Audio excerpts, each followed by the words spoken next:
Whata alofa ma whawhelo ai atu. I le paia maualunga o le tātou tāpua inga, le tātou maftanga, whaalea inga i le nea whiawhi. I le swafa Jesu ke viso, le ao le kālesi. So i fua manuia, le paia o ainga na lua, a pia foi lo tātou nu, o wō mai masani. O manatu o le amataina le tātou tāpua inga, tua tule awa no le nei, ia e tau ao mai ai, ia la ei, te ufunga la au o lo whanga, mō lo tātou tamā. Whaftai.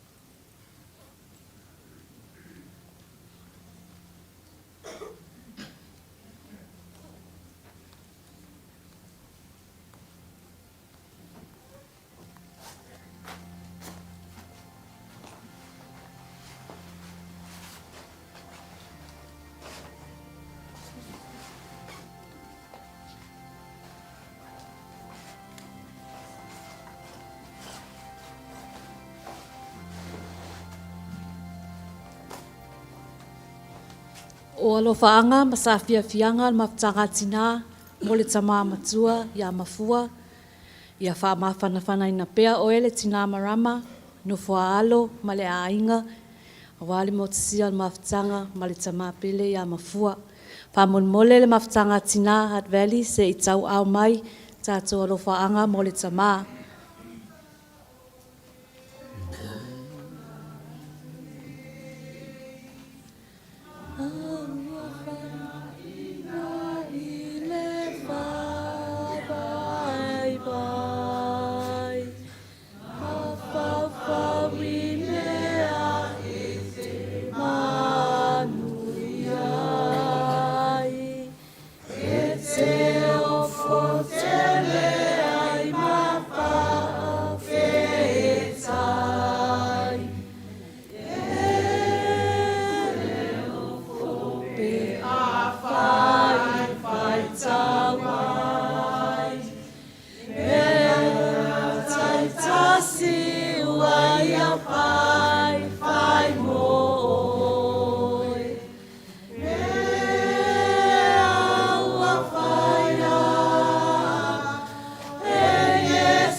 Tele le amataina o toi sauninga o tamai a mafua, whaftai tele mo mātou a wanoa.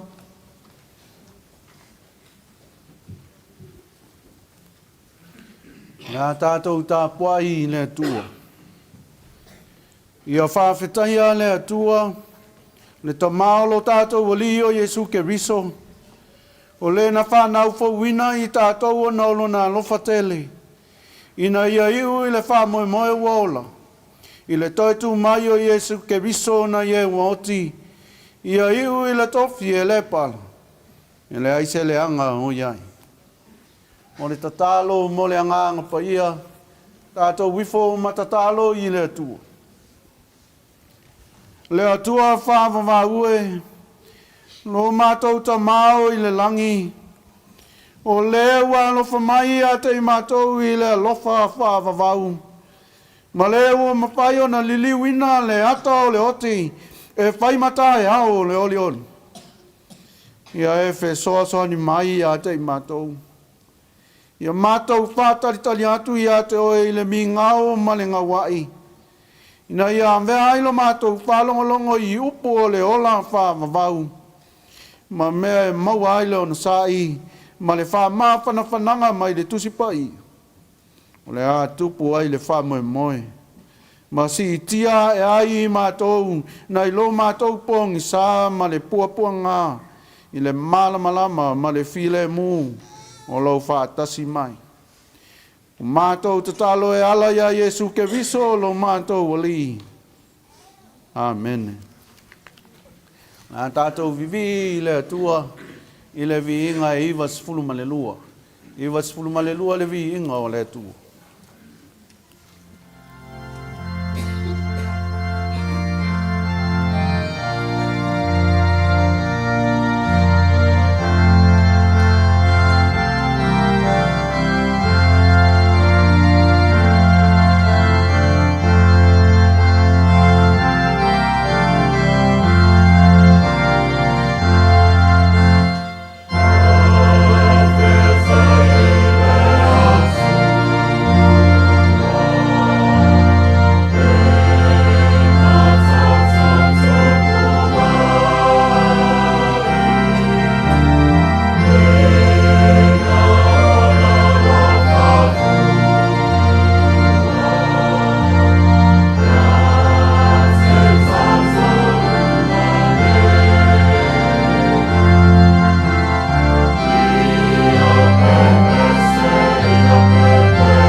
la tātou mun tai lava I tu sa o le polo kalame. O le awa nole nei, mō li mau. Mō li mau ina ai le soifua o ngā. Le mautanga manu tātou I toma. Manu tātou iai le nei o lang.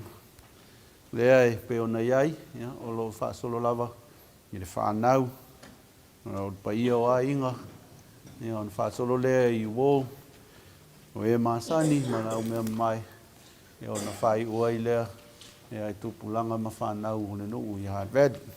Mea lea, ia, o le awa nole nei. Mō tātou mō ni mau.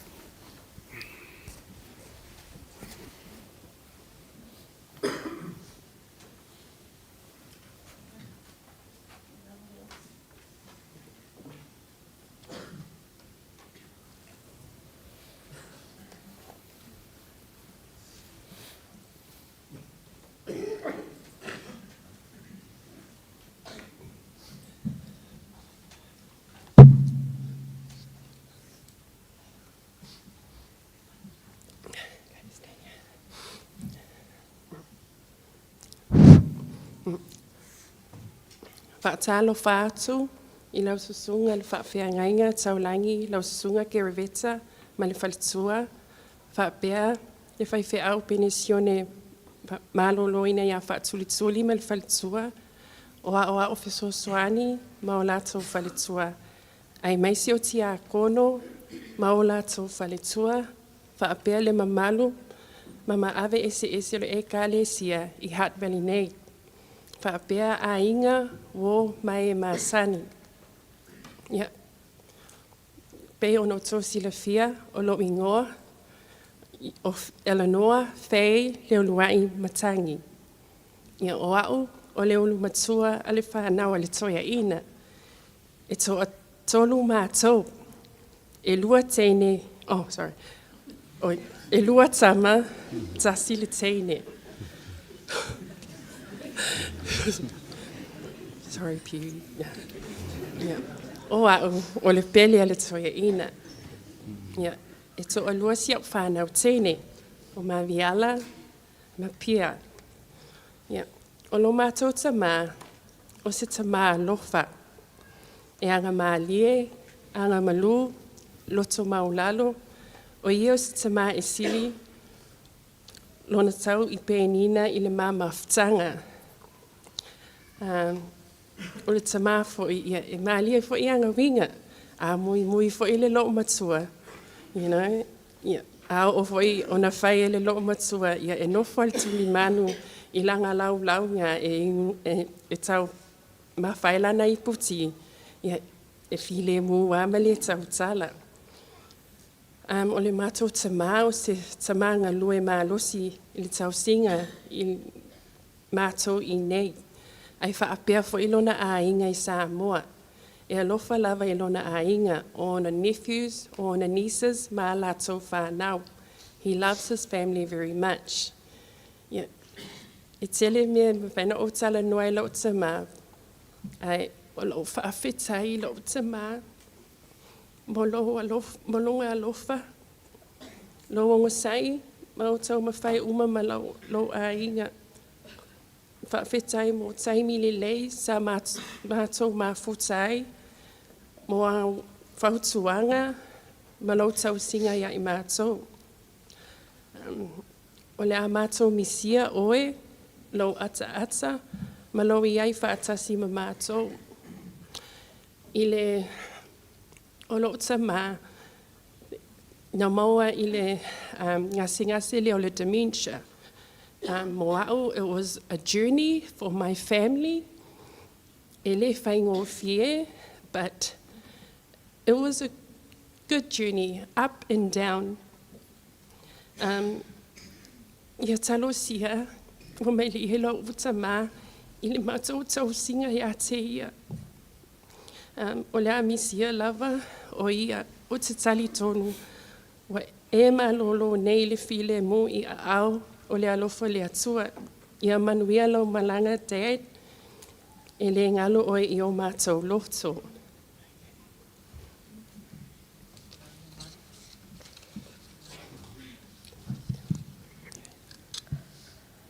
Le pele mafua. Sa I ai pea sau no foanga whaapitoa I totonu o lo'u loto ma lau o langa. E tū mau pea lena no foanga e o I le whaavavau. Tusa pe tātou le lata lata pe mau e se fo'i. Sa avea e pea o e ma tangata o te fia tele I ai. Ma sa e whaia pea au ia o fia. O au upu lelei ma au whautuanga. Sa e whai mai ai ia te au ele whai mai ona sui tulanga I ai se isi o te fia tau atu ia te oe. Ma e ui lava ele toe I ai. O oe whaatasi ma I mātou I le aso. Ae o loo avea pea oe ma lalolangi atoa ia te au.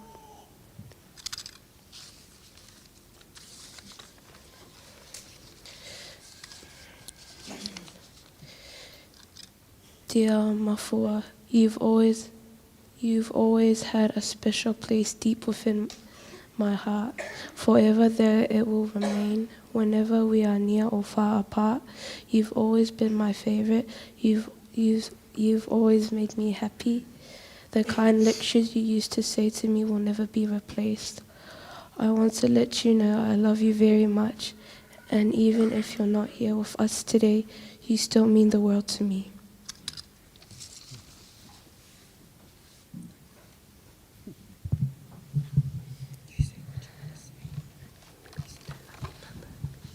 I love you, Papa, and miss you.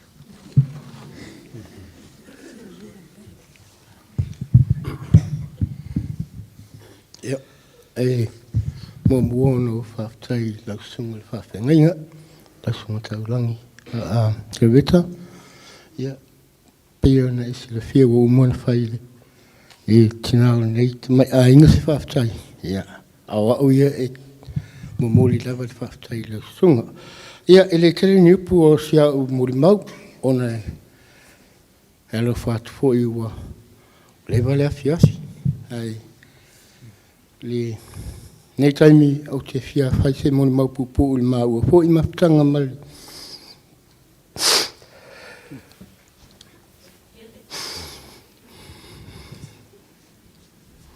Ta maia Mafua, ia, o te tali tonu. Ua alu tama malona loto malia I lak tau singa ia te ia. Mafua, o hane u se mani o liang, ia. Ia lo whampa ma ngaro le tali. Ia lo whale atua, maua sa no whanga lilangi. Ai, mo mori atua o lo whanga, tele ia te oi, o te tatonu, o le au no fo tausi, tinao le ainga. I se mea ngata I lau tamwhai. Ia, o se moni mapupu lea, ai whamali atu le tatu I kalisia. Wai lawa e mawanya ule pese le la mātou pese ai. E momoli atu ai mātou ula whaanga I le tamaya Mafua. Marua whaamanu. O umo ngā taro sia ita.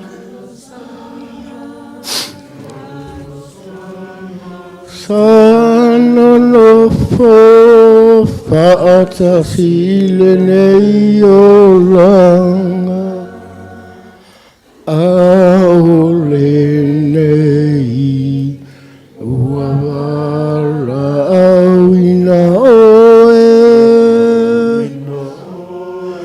eye o valota ua leo mamoe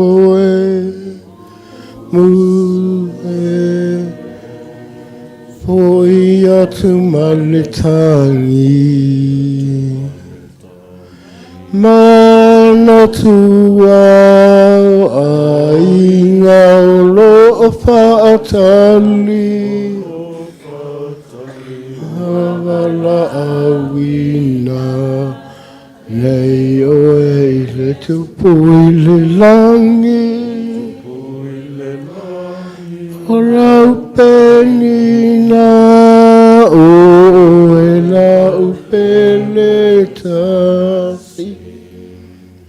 Ia, whaftaitele lava mure nei a fiasi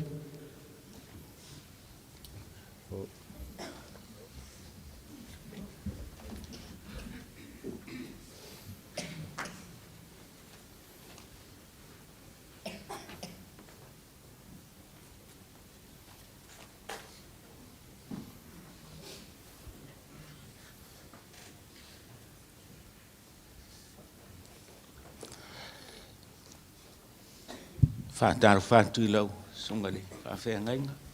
E me se fwoi o lo au wā. Whātaro whātui pa i o le ne fiafi. A inga i o wōma e māsani. A pe fwoi le kāle sia i nei. Whātele nei. Tūlai e fia tala noa. Fia tala noa i to ina lea. Mau mai lua fe malfa. Ai mau e se lua fe lua surfa. Lua surtau sanga. Lua fe malima. Ai e se lua fe lua lima. Ia. O le tangata nei e. O le whaingai na iloa. Whaingai na iloa no winga. Langa o leo tangata e tautala. Ta te whiua i se longa ta te alu i ai matua alu le lon fale. E pu e aina. E mai tala no i ai. Ta tautala lea. A mea lea kale si ai whai. Po a fo ini. E le whaalongo a seisi i lona si ufonga. Le whaalongo a seisi i lona si ufonga. Mai mau pena vi fol si ufonga lo matua tu ia e mai lu. Ia. A wai fai umai. Marama ia tala tina. Alto ina lea. E le tai ngana. Le tai ngana. O le mea lau te whaia. Te alu iai lon fali. Te fia tala noa iai. Te fia i loa lon mawhau. Te fia i loa fo ia. Me fia iai ma me le fia iai. Ai o ai le nā mea. Ta te fiu e vane mailto ina ele ai. Ia tailo i lau sunga tele. Pena. E tala noa iai. Ina e o mai. Ia a ole whawhita uli nā. Ai e selanga lue le lei. E selanga lue le lei. A o foi teimi e so oile vasa ole mafutanga. E nofo ai am whaalong. Nofo ai am whaalong e le tai tu ilunga e whaistala. Ia pe whaifo i seisi. E file mua lo neia loto. Ua luos fultau sanga o mato whengai. Au au foi. E singa o tamai pito i ai. O alo uso lele. E no fulto le uso malama. Ia pe o le mato velo inga nama. Ia male to ina nei. E whaftai lea tua. E selanga lua le lei. Whaftai lea tua. E sel fia mai. I mea e whai ele au loto. E le pei o le to tele o nisi. Na ole. Ai le se mea whai. A to ina lea. E le se mea whampea. A ole whai atu i ngā luenga e whai, e saua. Hei o le tala mo i ala tala leo te whaia. Lai fo i e lo umai le au lotu e lo fo i le ainga.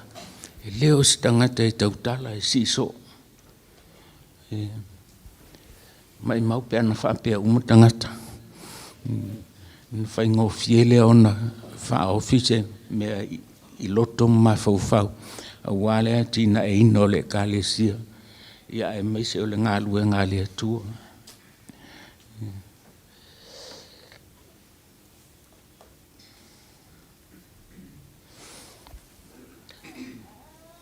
La alfa i salamo.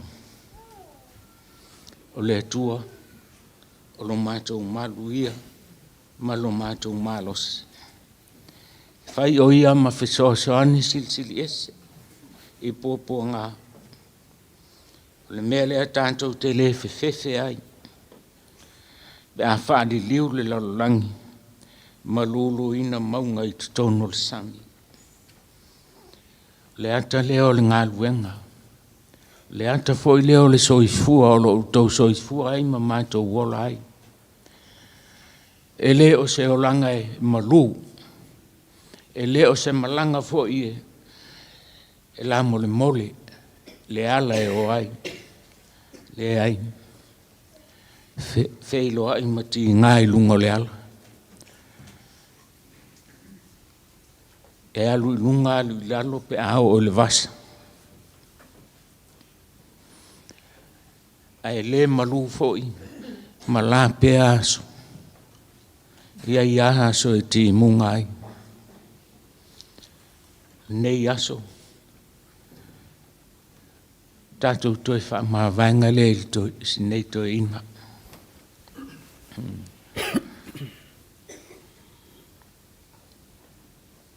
tatu toi fa ma vanga le i to nei ele ngalo ia le ngaloia awa ele ai a se tala e whai mai ai se ilonga e te maua li leina o ia no le tala no le iai o inala e te maua ai lona mawhau mo lona winga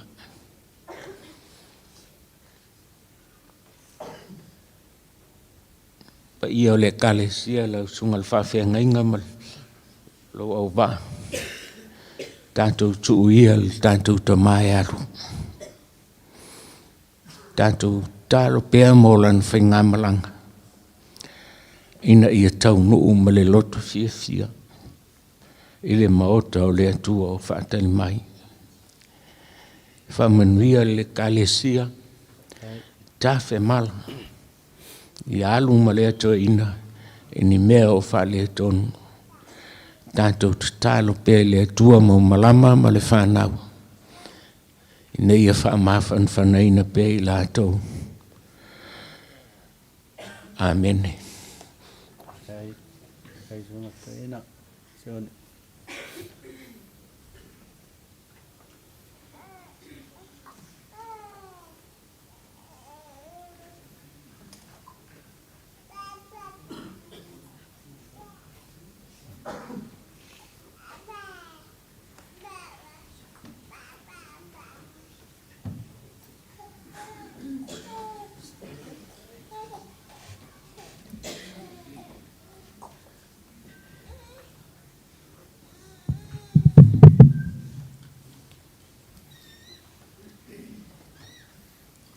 Mua na o whatalo whātu lau sunga whawhiangainga.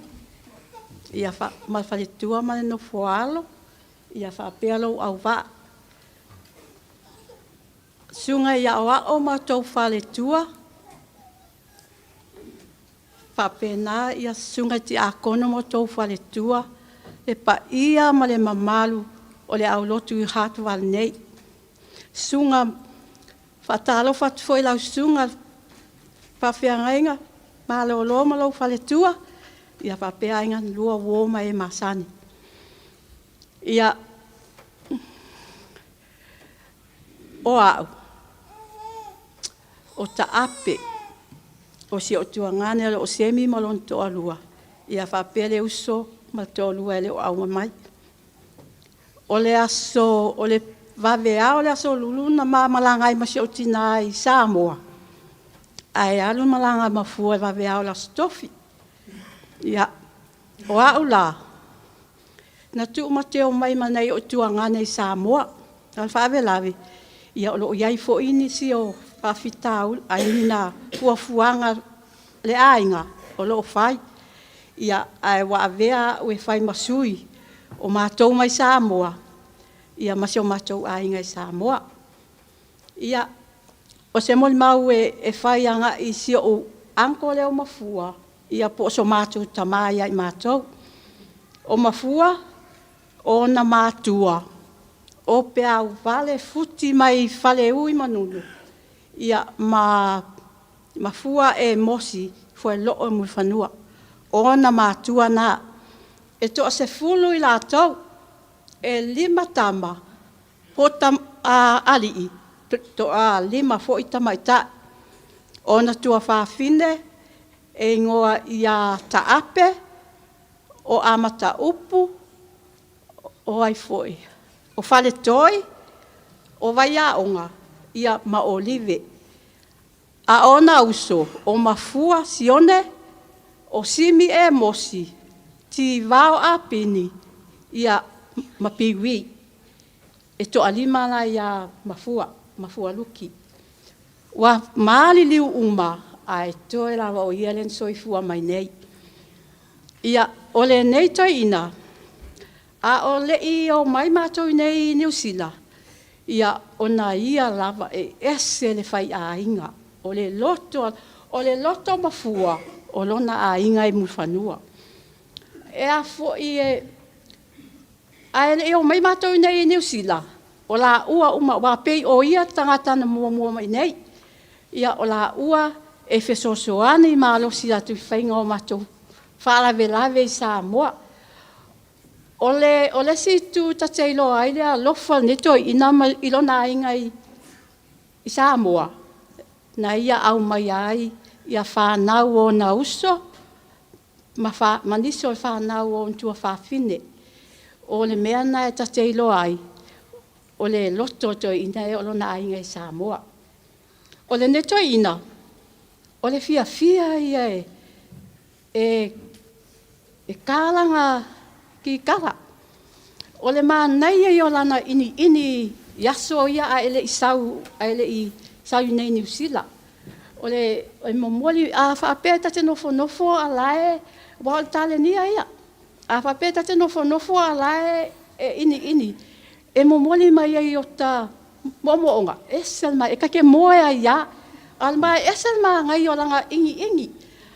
Ale pon mea nga se e malama ia ka ilo. Ia, a leisi mea, ole toi ina lea, sa ili pui ile au fai pesa mui whanua. E le whapea lae, ole pui whanua la sanga wheu la i kongo whansa. Lea, ingo uwa ai e aso lai kiki. E iaile mea momongo i to ile e tu ulingu tolpu, o na sau maria le i olo na leo. Kusa o ia ngai ili pui ile i tono ole au fai pese.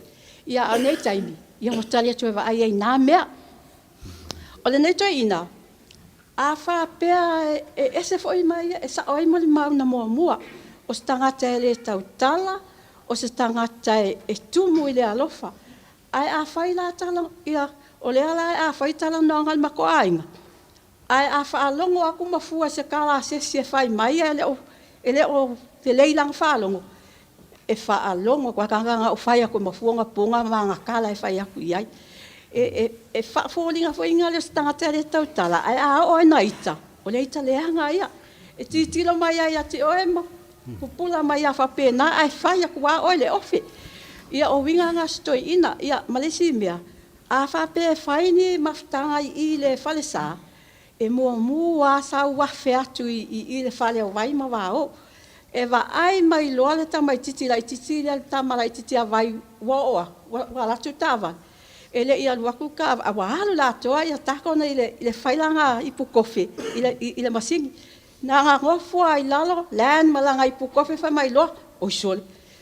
A whapea uma li ia whale kofi e mana ia, ngalo ka sawa ai pa mai malakai puko mana la o ta ko ne fuli la fal kofe ai mai mau ai la ka kupela e kokongi o fal kofe la o nga winga nga o se kanga kai ese male alofa ai matou o a foi skanga kai fa fika uli ya Mafua ai e wanga e kuma e lunga ko inga disi kai me ka fosia o walu la ko ai Mafua manuia la fa nga malanga o lo o alofa o mamai ia tatou a inga i Samoa ma sio matou tina ai le ngata idea o e moli mai ia la to alofanga ia manuia la fa nga malanga ia maua so no fuanga mau le langi ale ngata ile lo mo moli mai fo ia lo faanga fa mai senga o sio matou tina mal matou ai ngai Samoa ia malama fa mai se le nganga le atua ia o tina malama mal no foalo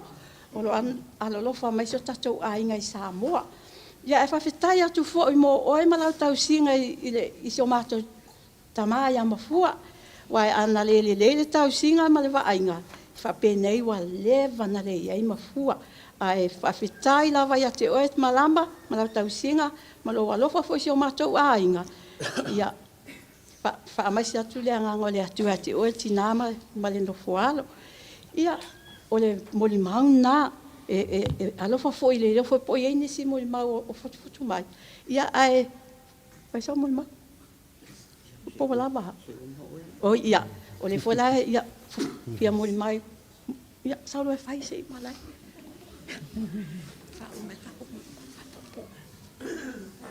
wa leva kelenga e ku lunga wa o le kau kope aku le mori mau wa leva ngai mai ia fa kai lava mo le avangoa ia marco sila pia o lo ingoa o semi Mafua ia ngā ua fa yaku le kua finge makua ia ele ko ye skala ko fa yaku pawal mea nga o kai minga mafia nga ia marco inga ngi ma le wa ka uma ko le kua finge ma ko ia fa pe ho ia on ko fa finge mong ko ngangi a ro mo ni mau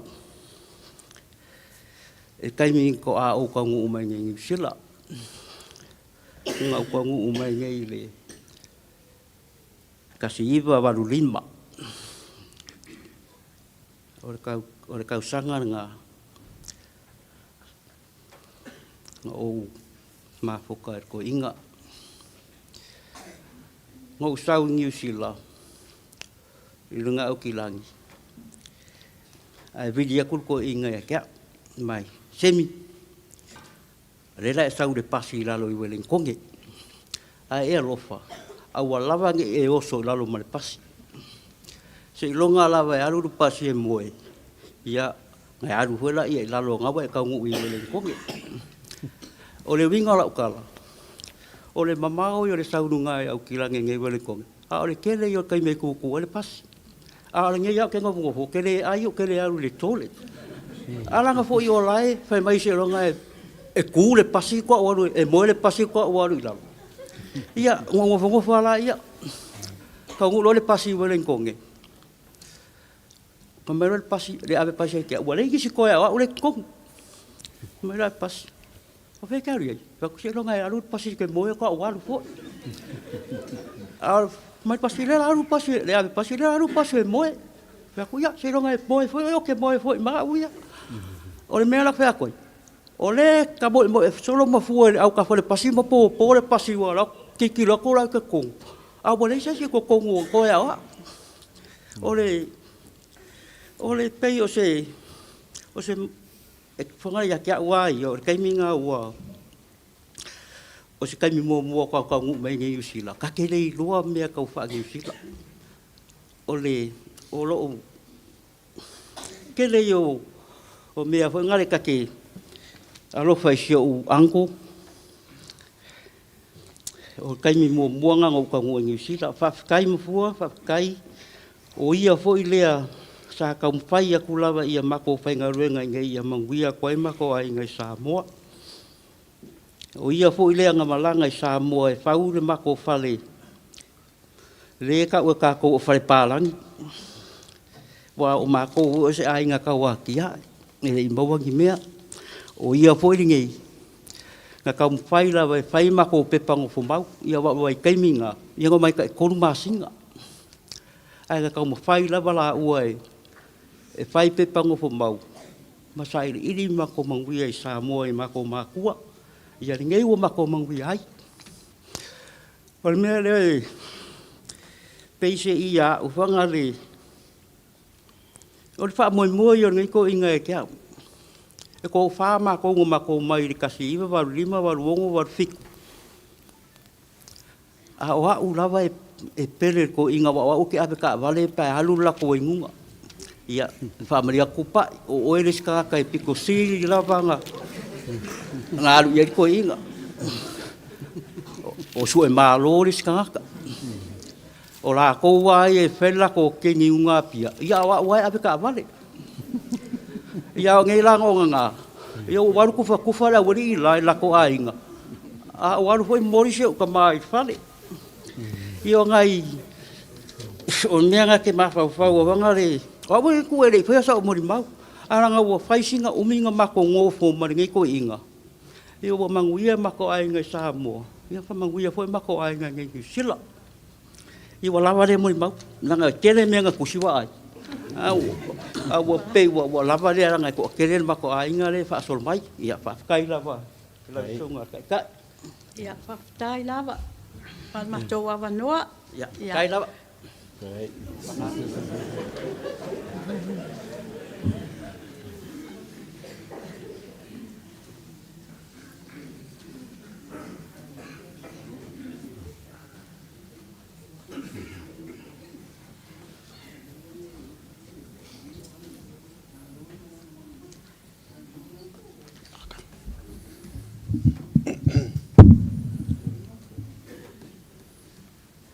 Ia, o te mua I whatalo whatu I lau sunga.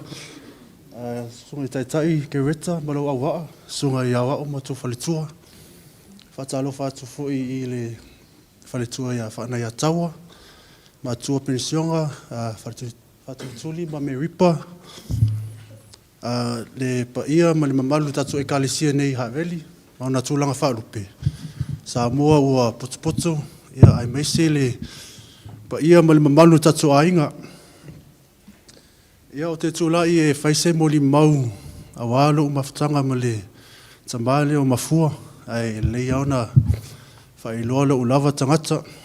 Ia o lo ingoa o luea. Luea Mafua. Ia o le uwhai ia ma le toina nei. O Mafua o le tuangane matua o le u grandma. Le tina o le utama ua whailangi lona fulangwa. E tele winga mwhai aiona whamatala le mawhatanga ma le tamalea o Mafua. Ai na auta mwhai whaapupu ulo o mulimau. O na leo ti loa e uma whaasolo maili to o tele o matu ainga. Ia ai o le toi ina. O ia na avea maulu o le matu ainga lau tele nei I Wellington. O ia foina au maia le toa tele o whanau o ana uso matua whaafine pe o na saunua inisi o matu ainga. Na avea Mafua, na avea ia ma le matu grandpa. Ia I matou whanau nei I Wellington. Whaia singa whaingata o nei mori mau ke o le maa ua mawhatanga e maa whana lava. Ai, e tele I o vai aso, e le misia matoti I o le mauta o Mafua. O le alawa le mea, po le hausi, o le pingo sa ngā kupe o le matua inga. Ia po le toonai. Ia, o tele o teimi o te aluai o ona o le maa ngā lui whaatasi whainga o anga o ona ngā ruenga. Ia. O le toi ina e tele ana tāleni. Ai, o se tasi fo I tāleni na te lele au ngā I lo olanga. O ia o le handyman. O lona to mai o le woodworking. Ia. Teimi fo I a oula I titi. Sa whaima maa sanima mao masi o tama i le fale o mafua. Ma te fisosoani po a ea ngaluenga e fai. Ia o le teimi tonu lava le na o Eulogies.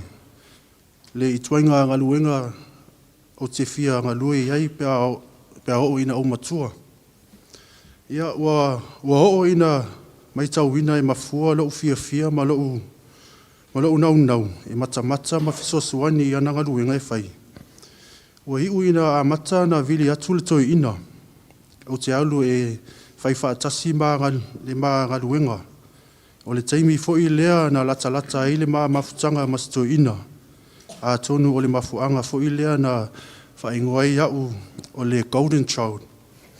Ia, lea tō tele au waenga ia. Awa e fiu lava le au waenga ia, ia Frida o Rama. Ia, very ingi. E tamu whai lava e whaaleanga au ili toi ina. Ia, au le tali a toi ina. Ia, e leo luea. Ia, o le mea lea, e le mawhai ona ngalo, ia te au le maafana o le alofa o le tamalia, ia te au. Au le mafutanga fui, e le saunga le mu i teimi uma. Awa o le toi ina, e ei a teimi e grumpy ei. Pe a le whainga o singaluenga. Sa iei fo i teimi e whai au ngaluenga ma le malingi o uloi mata. Ona o le ote a le toi ina ia te au. Ai o te ilua. O lona nau ia whai ia le lei. Ia o te whawhitai tele ona o si au anko lea o mafua. O te mafui. O mea umana e whai a moa u. O le au ina i mea tele. O whautuanga le lei. Ai meise lo alofa wha maoni a te au. Wha pēra o a inga. Ia manuia lau malanga mafua. O Uncle Luki. Alofa tele mo oi Uncle Luki. Alofa atu le tō tele o tato wō ma inga ua mua atu. Ai meise si o utama pele.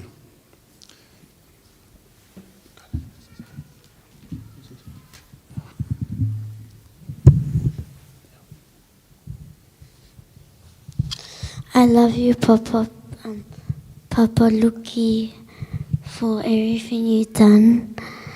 Rest in peace. Thank you, Papa Luki. We miss you. Ia, ai wha atu lau moli mau i le pese lua fitu ongo. Ia, nau le whai upu mua ma le tali, wha mole fisosoani mai. Wha mole. Ua ta, ua mai le malo. Ua mata ngofi e nawa. Malona e tu mau e fia mai moa ia. Ua fa mamai nai lato o e ua sawa tu ia. Ua te amane a tinga e fia mai moa ia. Aftai lava mo lo avanoa, soifua.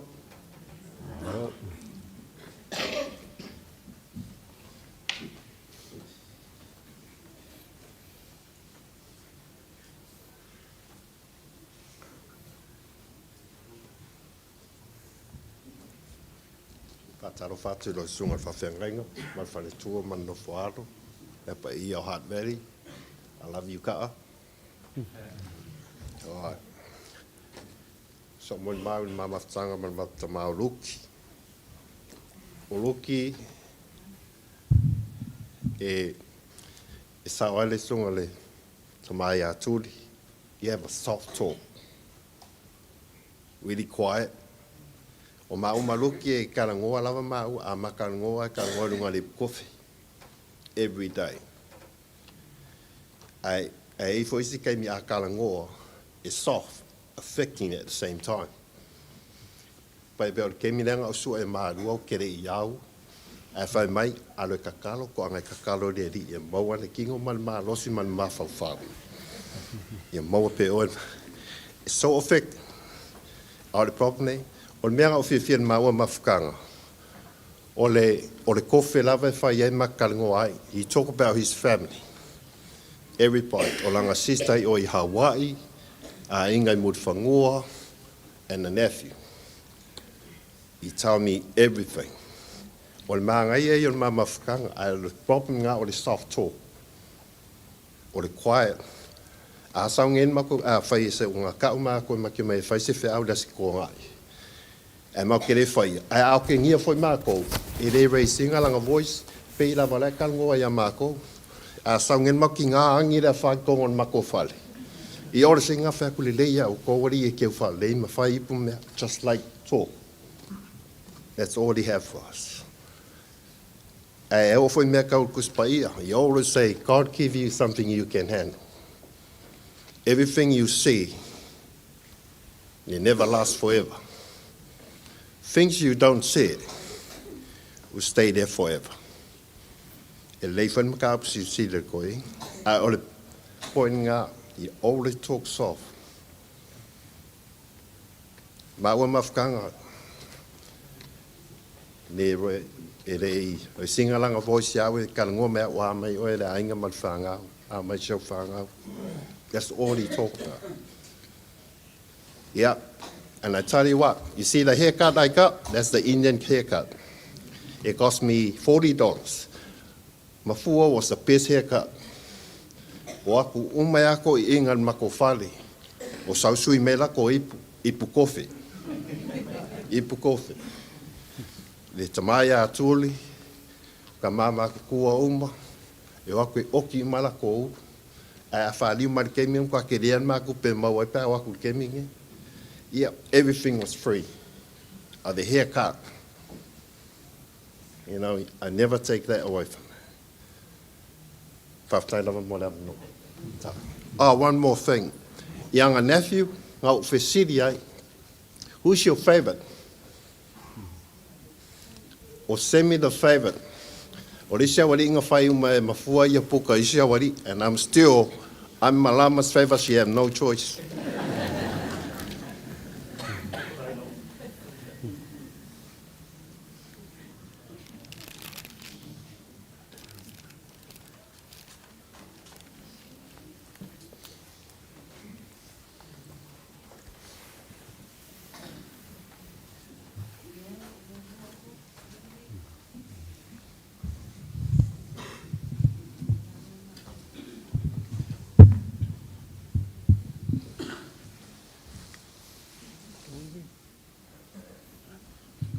Ia whatarofa atule pa i ole maru.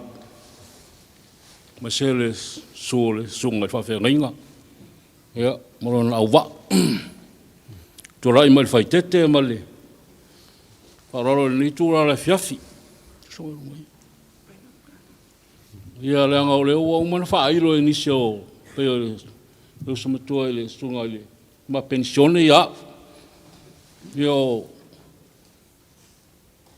Oro ngoa ia politiwa atoa sulfainga marua setu. Ia ole Seuto rua ia le usole titi lo malama. Ia ma vita le o leva na ona whaanga inga tu pesto ina mafua ina I sila, Australia, ina sila. O le awa boli mauto tele o le ainga. Ia ai la mata atu e la fina ia virui le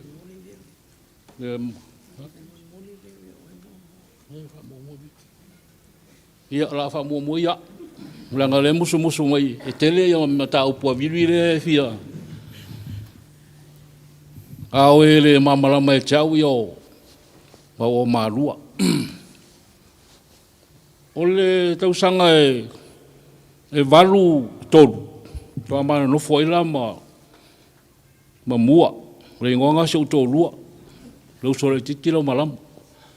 O ina whaitoa uma futa ili, ia Mafua. Leanga o nā aso e, a maa mai sa moa ma te o mai ai nei Wellington. O mea la leo te rongo le toa telo le maru lea i roa uma maa ua. Mamua. Tupuranga ia sa la iti reo maa tutu ao i roa uma. O le nganga o le toa ina le pe o na mori mauto tele, sa o le lei. Mafua e le ai ma se leo rangona. Ai, o le taimia macha o mai e il fale, taimia o nonofo i moera. O le taimia macha taunu uai e ile ne mea Mafua e fai, te ia o ngalo e se malfale. Ia le alunga na Mafua e alu e. Fa tau ma se mea ano e, fa isa mato mea i watu o maru. O lana ia masani na ho mai fo i nei. Me le wai i nei o lana ia angna anganga. Pe fa penale anganga o Mafua e. Ile mfa ia ona fa le tonu se mea fa i tonu al fale. Me la lea e Mafua ia o te rangona e fa fitai le ri lo tau singa o mawhanau i mea sao mai no fo i nei. Le to tasi o e lisi mata lira I titi to lima ma whanau. Sa whanau tonu ai o I boera. O Mafua la lisi tangata sa tinga ina ile. Whewe ingo le lina e whalma. A mai whalma I mato e watu I o le temi whanau wai. Le ua taurusfu nei tau sanga o le ma pepe na le ile titi nas whanau I moera. I o le wanoa mai o no ngā ruenga. Ia manuia lau malanga. Mafua, manuia lau malanga.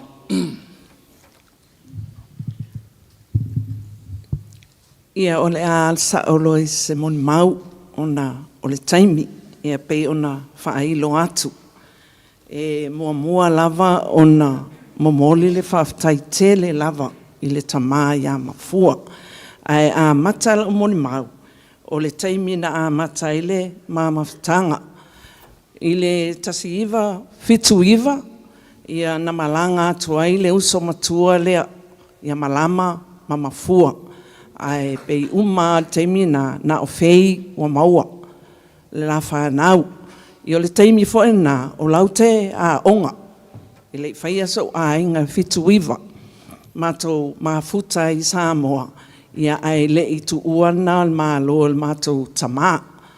Ia ono o le pe on ta uan tama. O tasi iwa walu tolu. Na ato ai le luas fultasi o tau sanga.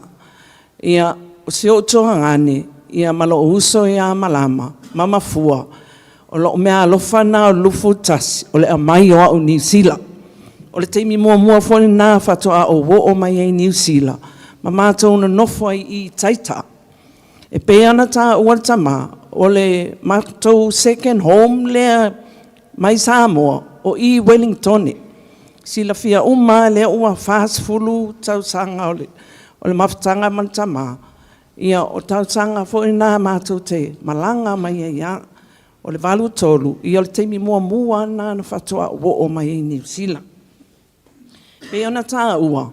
Ia o le iwa ono, mau ai le mātali I lai titi. Ia ua move leo le vaenga, ua nofo I Moera. O nei e a toa I le tolu sfulu tau sanga lo o atali I le. Tolu sfulu on tau sanga aen whanau I Moera. I le taimi o le tau mālulu. Ia, o mātou ia, e leani a ingai I Aukilani, ona, e ile nganga foi le prefer o ia o te alu ia Mafua malo uso lea. I feel comfortable.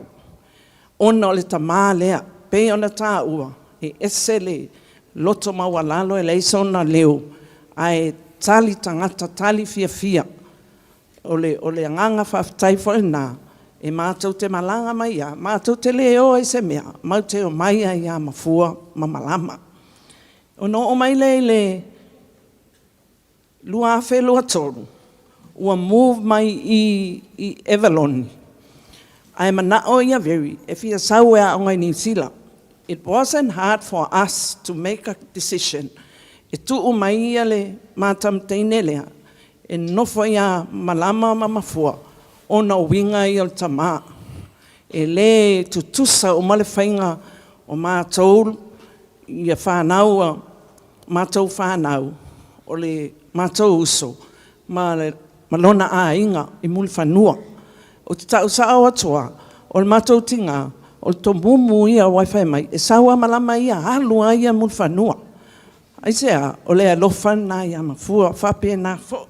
Ia o se tala oto atulna, e wha leo atuai, lea nganga, o le tamā lea ona ese le alofai, so se tasi. Ia e o lava ia i mātou. Ia, wha lava atuai la o moni mau, ia e wha uma atu e viri, wha taitele mafua, o arfo ini wha le tonu ma ua ma tamā tatou mafutanga. Ia alu maawe, ia maua sau no fuanga mau le langi, ia pe ona iai le nei afi, wa tātou moli mauina ai, ia lo wola, ia na fua ina mai ai oe le atua nei la langi, ina ia mafuta mai mātou, a vea oe ma whaamanuianga, i te tonu o mātou a inga, mātou whanau a mātou whanau. O te whai aile nei moli mau, whawhtai lava.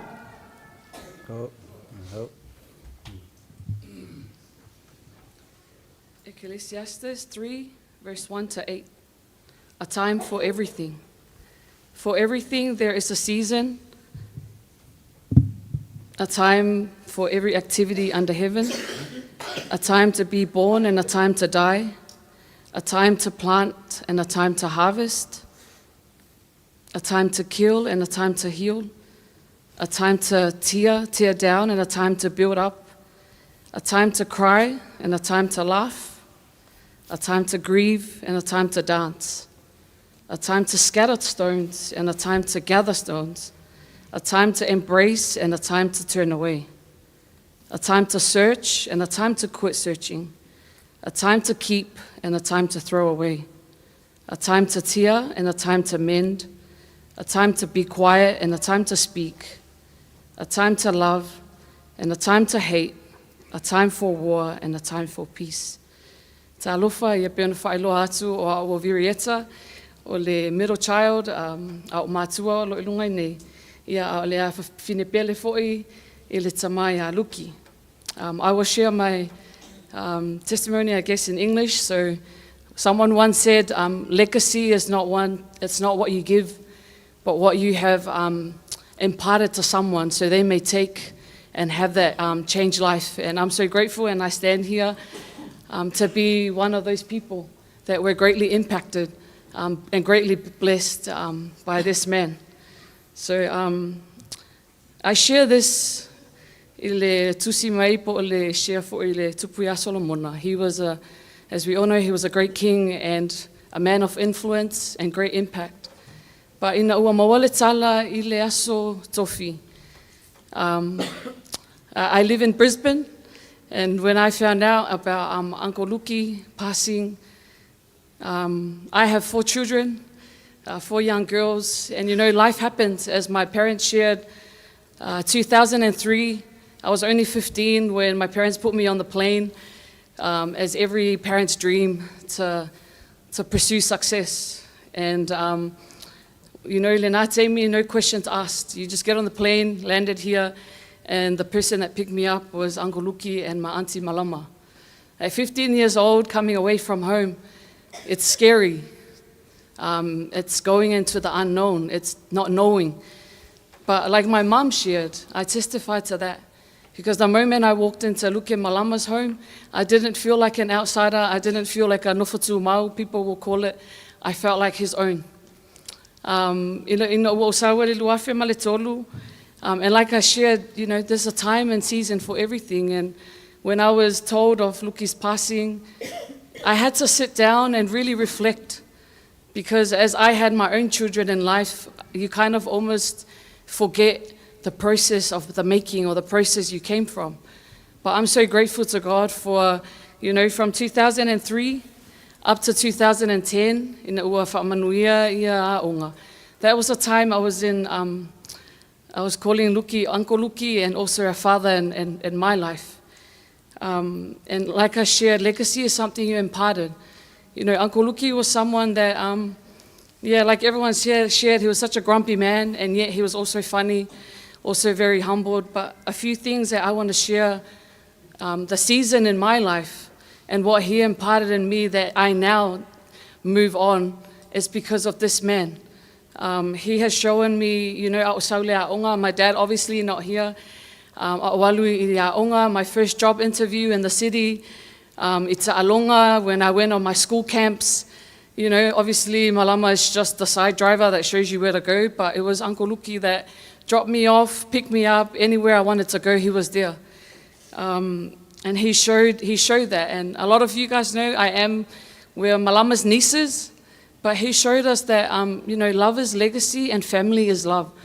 Because when we came, people thought we were cousins to Asi, Luea, Toi, but we weren't, because he was a man that luluki mafutanga ingale mulifanua. E aluama ave ua maleuso e Afrida. He never put us aside or said, you know, or lua or nieces, maofo ila ia mafutanga. If e siri tangata, o ai ia e ka umama ua le whanga mafua. Now it's evident to you guys that the relationship we have, and now that even with life apart, we're still doing life together with these guys. Why? Because that's something that that Luki showed us, that love is something that is also beyond, you know, blood or brothers and sisters. It's also we're surrounded with. Another thing that I took away from Luki's life is a lot has shared. He showed me how to serve, and serve with a humble heart. And he was such a man that served with humility. I'll give you a quick fact. I was in Luki's home when we made that chair.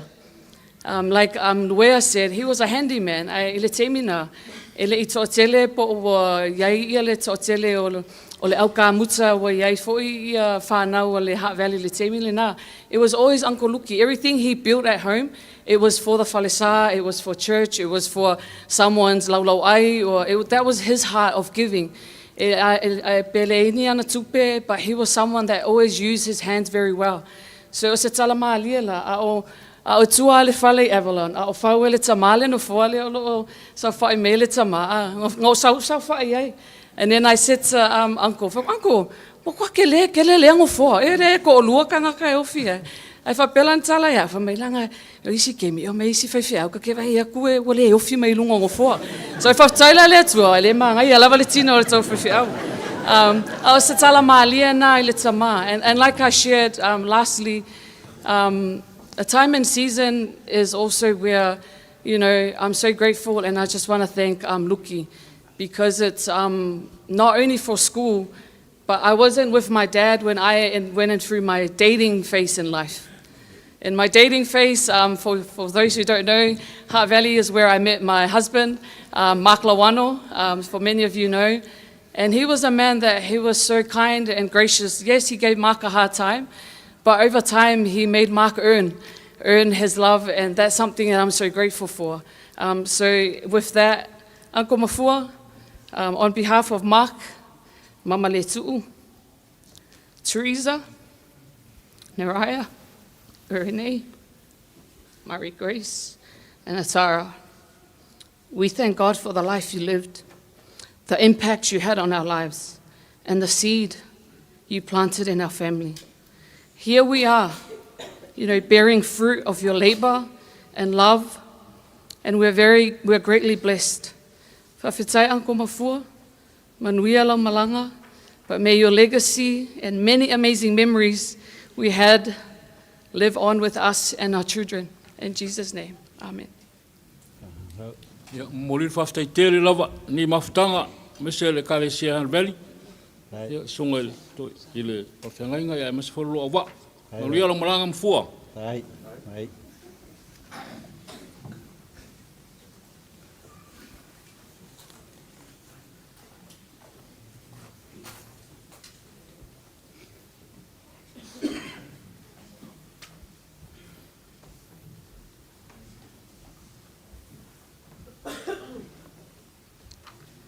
Wa whaafetai,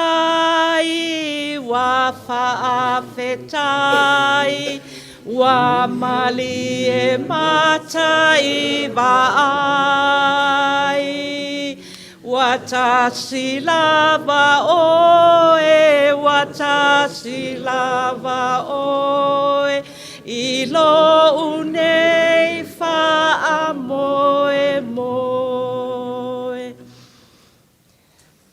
O le langona le na o le tūla i atu i le nei tūla. Whaatalo whātu i lau sunga, a le taitai, ma lau au waa. Le mamalu o le au fia, o poto mai le nei a fiafi. Wo ma paanga, ai maise a inga malawa.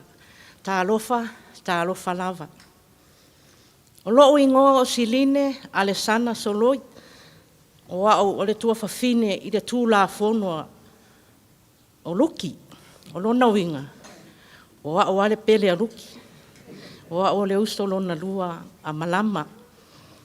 Ia e fia whaisia mōli mau.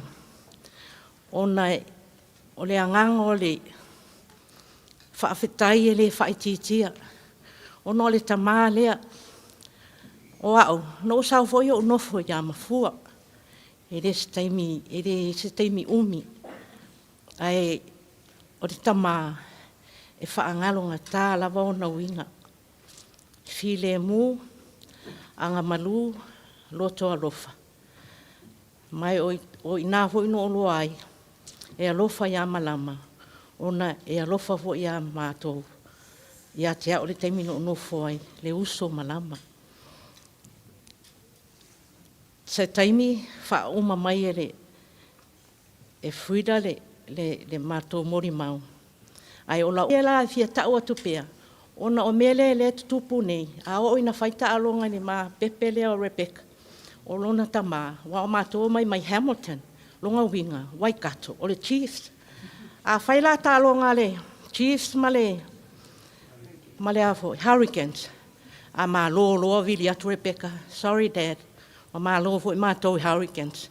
Ia a o le taimi e mā loa le Chiefs, i whapea fo i le stoina. Ia malili e ia. Wa pe fo le hurricane ni nei taimi. Mafua, talo fai, ele ngalo oi, manuia lau malanga. Ai la wha umatu e whira le mato mori mau, whaftai lava.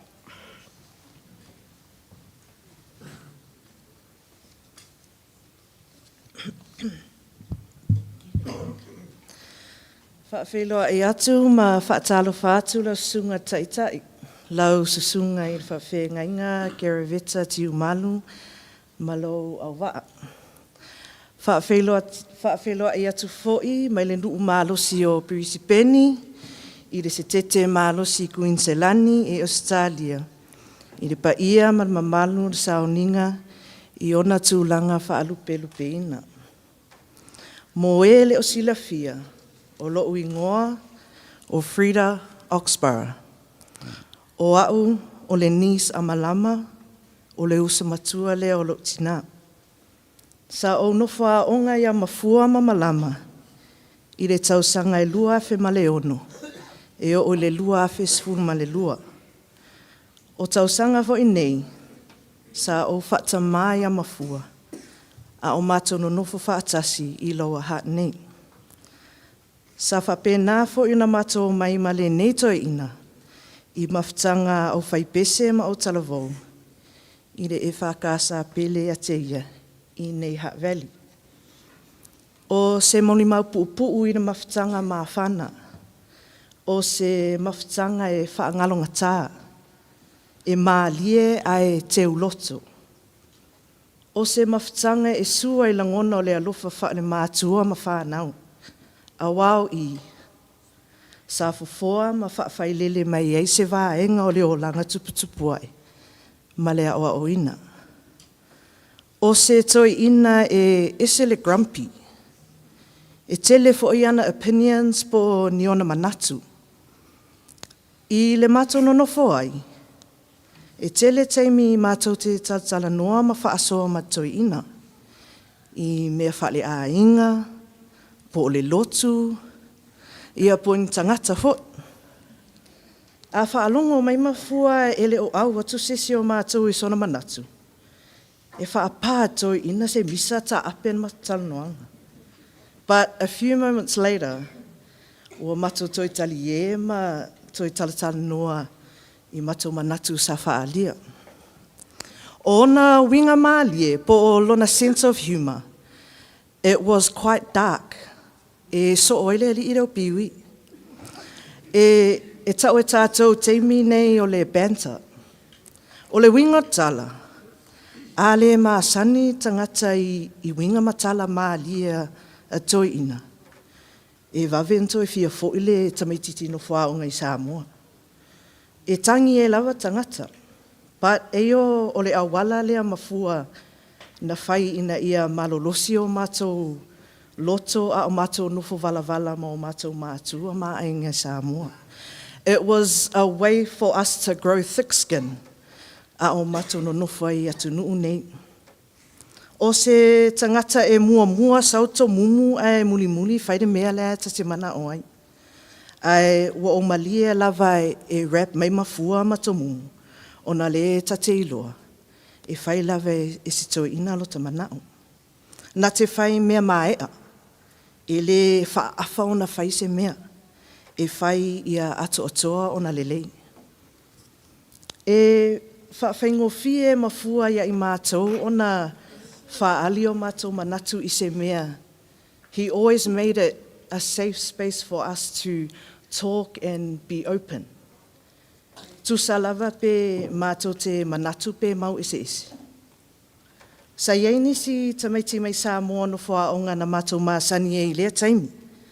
But e lea taitai o whaalongo e whaapeni lato mawhtanga ma a inga loo lato no whai. O I lana o iloa ai, o le nei mawhtanga ma si mātou uncle lea. We were very lucky to have this kind of relationship with him. E au fia uma mātou I le whai whanau le leo tō ina nei. He was always inclusive with the way he treated us. E tutu salwhaingo mātou malana whanau, ma ona fo I te. E le whai tama whaapito, whaapea o na te ia o mātou a te ia malama le ai. E wa ai mai mafua e a mātou na te ia sa lato no foiaso I o e baki, ma semi, ma vaenga o ta taasiva ia ma ne au inu malolosi. Sa iai. Ai mātou mai foi mātou I o te ia malama ia. E re mai foi mātou sa saa man mātou tau mawha malos. Usa e whapea ia se tala to ino luksole. E re mai foi sa saa au niwe ia. Ale whai mai a mātou mawiri ma piwi. Ona o le toi ina, ua maasani I le whaiwhanau to tele. Ua iloa le lei, le whainga ma le au ino mātou. O le ala fo I lea, na maafana ma whealofani le mātou vāno no fuai. Ona o le whaiwhanau le lei o toi ina lea. Oka se tele I o mautala ma memories, e ma whaiona o mori mauai I le mawhtanga ma toi ina, ai ua o manatu walawa lea. Na o sina wha manatu mo I tātou o lo avea ma uncles. Or if you are blessed enough to have this title, uncle. O lo o tau tiute, ma lo o tau tofi I tātou whānau. O le apoapoai, ma a puti, a awa le alofa whaapito. A I alofa pe le alofa mafua ia te I mātou. A wa e alu aso sau aso. Ai o le mawhtanga. E te o whatu, e le taitai o na ngalo. Mafua, o lo mamoni mai alo whaanga peka, whapea lo tama lo malanga I Samoa o le fono. O le mawhau malea nganga o I nei. O lana whawhetai, I lau tausi ia I mātou o lana whanau. Na e tau aveina le matawha I oi o se tama moi. Moi mātou I tau sanga I tele I se awala e ese foi. Ai matango fie. Ma loa lofa ma lau tau singa. O le atu maua I pea, lo mātou loto whawhetai mo oi. E whawavau. Manuia sauninga, manuia malanga Uncle Luki, soifua.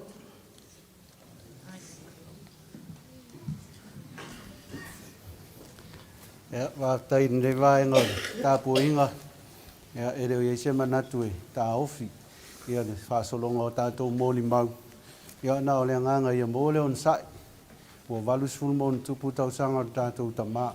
Ona mea lea o te ilo tātou family service e valus fulfai tu la. Mea lea a iaise mea o manau mia e se tasi. Ona longo leo ti vaore tupu. O lo iai le puti tua. Fai ma ko ma ia mai se leo mātua. Ai wha solo tātou tāpo inga. Lea ngai mata ngō fie mō ni mau. E mai se here to eso tātou taimi manu tātou tama. E o le mea lea le tātou ainga. A ua le popole. Wha solo mai. Ia ma lava leo na sa i to tere tātou. Ia e foi lava noa mō si o mātou au lotu. Mea lea, ia a ngai mai pea. Ia mō tātou mō ni mau. Wha tai.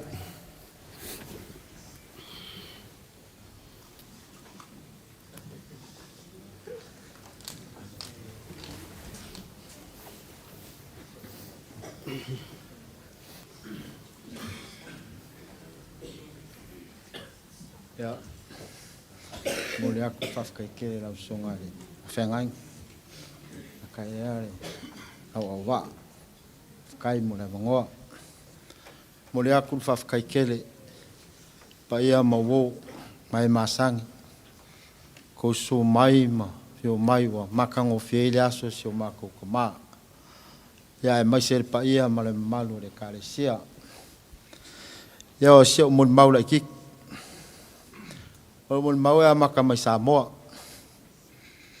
O mako mafukanga mangi kaka Mafua Luki. Se mafukanga e mafanga. Ile skaka ngao ya pe o maunga. Ngā koingi o ko whawhingi. Ao luki foi. Ko sa o le pele lea luki ngā. Luki. O le pele lea luki ngā. A mako mai nge ngusila, kararo ki ngā, ia ko a lofa i amfua. Karare ki ngā. Ma mafua foi kongo mako e ka, i Samoa mako e kalesia. O skanga kai re ngau ia. Skanga foi e kereanga ka lengi peong sa ngā kua ingisio ko whawhinga. O mai kawa i aso ia, ulai kiki kira o whai pese. Poris furu whao kausanga. Sala kua ia, Kumalole o weta solmona. Kusala o kumalole mkwa lea alfa ipese. Lako weta solmona ma le pese. O le pese, o le popa ia, le popa ia. Pese o kismas. Lako loa weta kuil. Ia ka pese ngā al mako e kalesi. Al ka pese fol mako e kalesi. Al mkwa lea i ngā kere ia. Kakawa lea i lako ka pese. A ili lai Mafua Luki le pu pe nga silfia. Au malonga o ho lor kai miole la usor pese. Kai mianga usor pese or kai miole. Ole loko ku fa kasia e kale sianga o umar kismas kausang fo. Ala kuro ko inga le weta sor monga kai mil pese. Kere a fai pese. Po inga ho loai. Hol mo kwa le ya le pu or mako anko. Wanga i pu fo i fai pu. Nga iei Samoa vai kaimia. Ia ngā awel whawhikai al kumaroa weta il ka pese. Ma Mafua Luki. Ma ngai ele usunga al pese al mako e karesia. Pe ngō uroi ngā. Hol mako e karesia ngā mo usu al pese ngā. Le popa ia. Ia. O ke whawhikai la ia Mafua. Ma kere mako o mai ngai kaka. Ngai ko inga Mafua. O kau ngū mai ngai le waruongo, whai unga le waruongo ia te sema. O saula ku whainga ruenga i Samoa. Sau e mai au livi. Au saula e whapero si karamalama ia kia o mako i bope. Leo mwhai mea ngufu mau. Le u mea whakamo e malama mea ngufu mau le warufiku. Ai maua ia yungi. A maka kua ia whipuari maki. Ai maua mea ngufu mau ia yungi. Lea ku whawhikai kere ia malama. Malanga whangau. Ia e meise mfua whawhikai kere. Anga maua menga whamau ia yungi. O whainga ruenga roa ia yungi are i whalmafa. E o mai bai kemingi. Nā aku whainga ruenga. Whawhikai kere. O le si mea mākou ke. Manga kua i pēr ngi kumaro luki. Mafua. Sao lea kara frida. Aso ia ao. Mako iai pei ia Mafua. Fai mai le ingo freedom mal vaenga le spiko. Fai aku mako ma le ki ma le sivaenga le spiko. O ma ua ma le ke pingi mfua le pingi ke ngeki mangisi o kamaki. O ma ua e fasi mfu. Ya le wai u le fangawa uso mo amalama. Ya fa penga fo yo mako fangau. Mako fangawe u ma ya mfua. Ela yam se siri yo o yam fua. Ya lea e memoria koil faf kaikere. Pa ia male malu ka ko e karisia. Ya mai se wo me masang. Fa pea inga lua faf kai. No.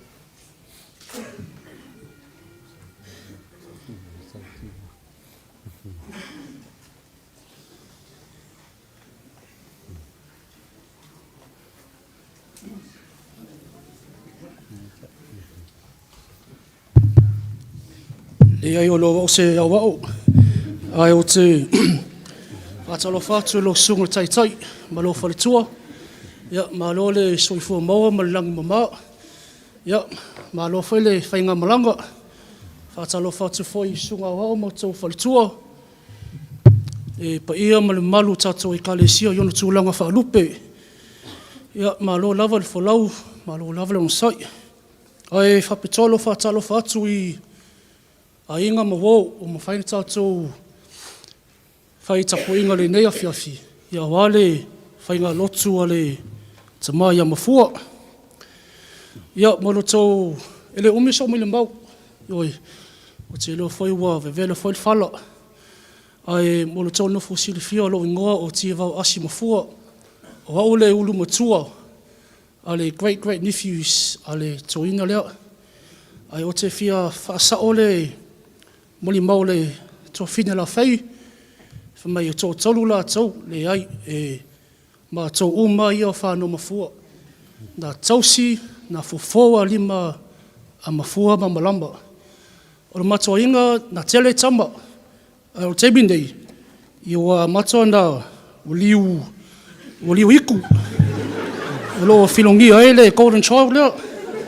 Ai o le loo mawhitanga ma le tamai a Mafua, o se mawhitanga ma whana, ioi. E tasia loo moli mau te whia, moli mau lo te malia, o lona tālonga piliaki, ioi. O le matutama, e le lei o lona piliaki, a whapea e malo, o le malo leanga ia, o le tauwha lili, ioi. A lo le temi fole le e whai ina aluma tōtama. Ia, wa mata whoi ona, o ako solo mea ma, kukuli ma kau whawha mali whale. Ai, tamā Mafua, ia, tawhi maralo whainga malanga, ioi. O te loa loo whātai mari tātou, tapa au siri langi, ia te oe, alufa tele atu ia e mosi. Ia, ma whai ia e mosi, e lo manui ia singa. Ia temi tau up and down ai. Ai, ma whai ai, o makua hoki a whai a wal kakua inga. Ia, o ke walau aku ai ma le anganga whalualo. Le kako whangau, sumai luma i usu kako pese. A wale kako kau saunginga mla kako kamai a Mafua. Mle mole. Kope mai wha mle mole. O alu tato taimi.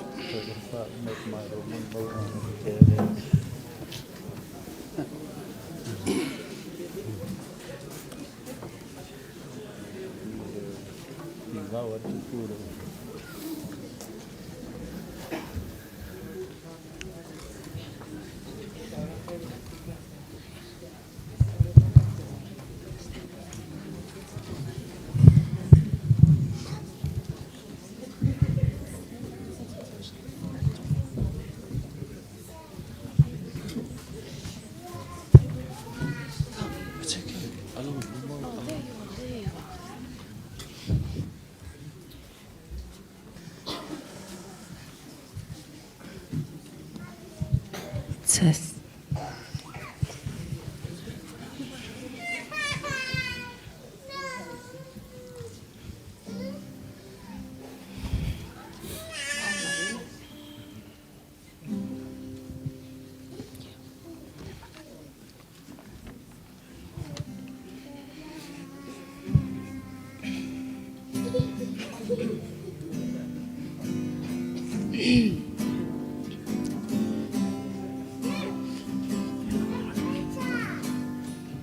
Pesolo mai maunga lolo ina mea uma u te tele lengongolo ole sami o te fefe tautai o elo atua le pule ilea le sami le fanua pesolo mai maunga uluina mea uma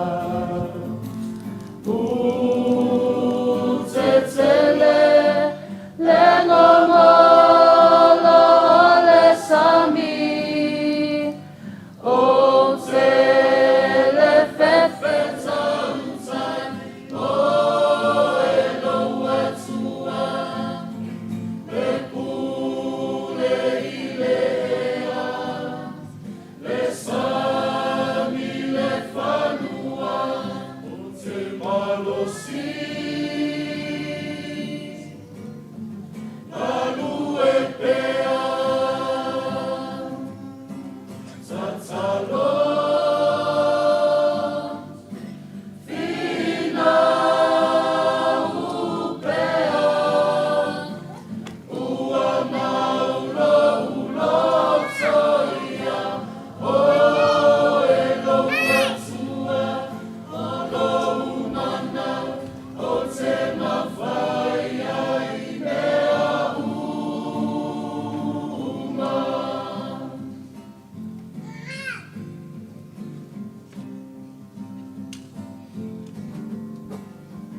Le fula mai le vine, le mati le olive.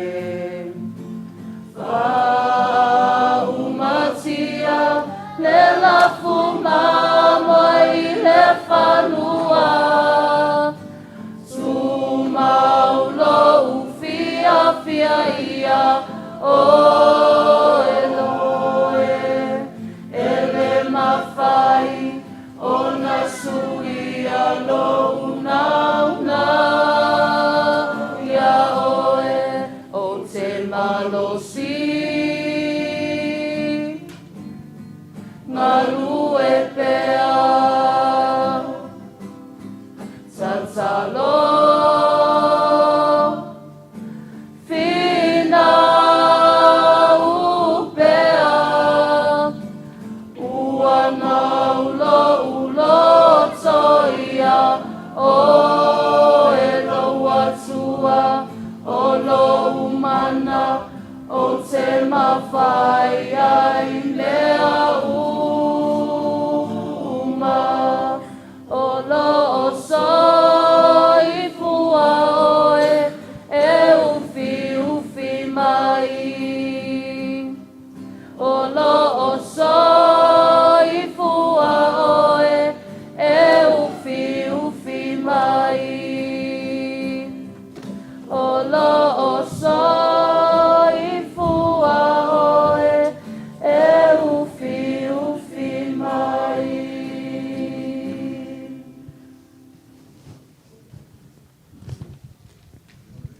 Ia mana ia mana papalu.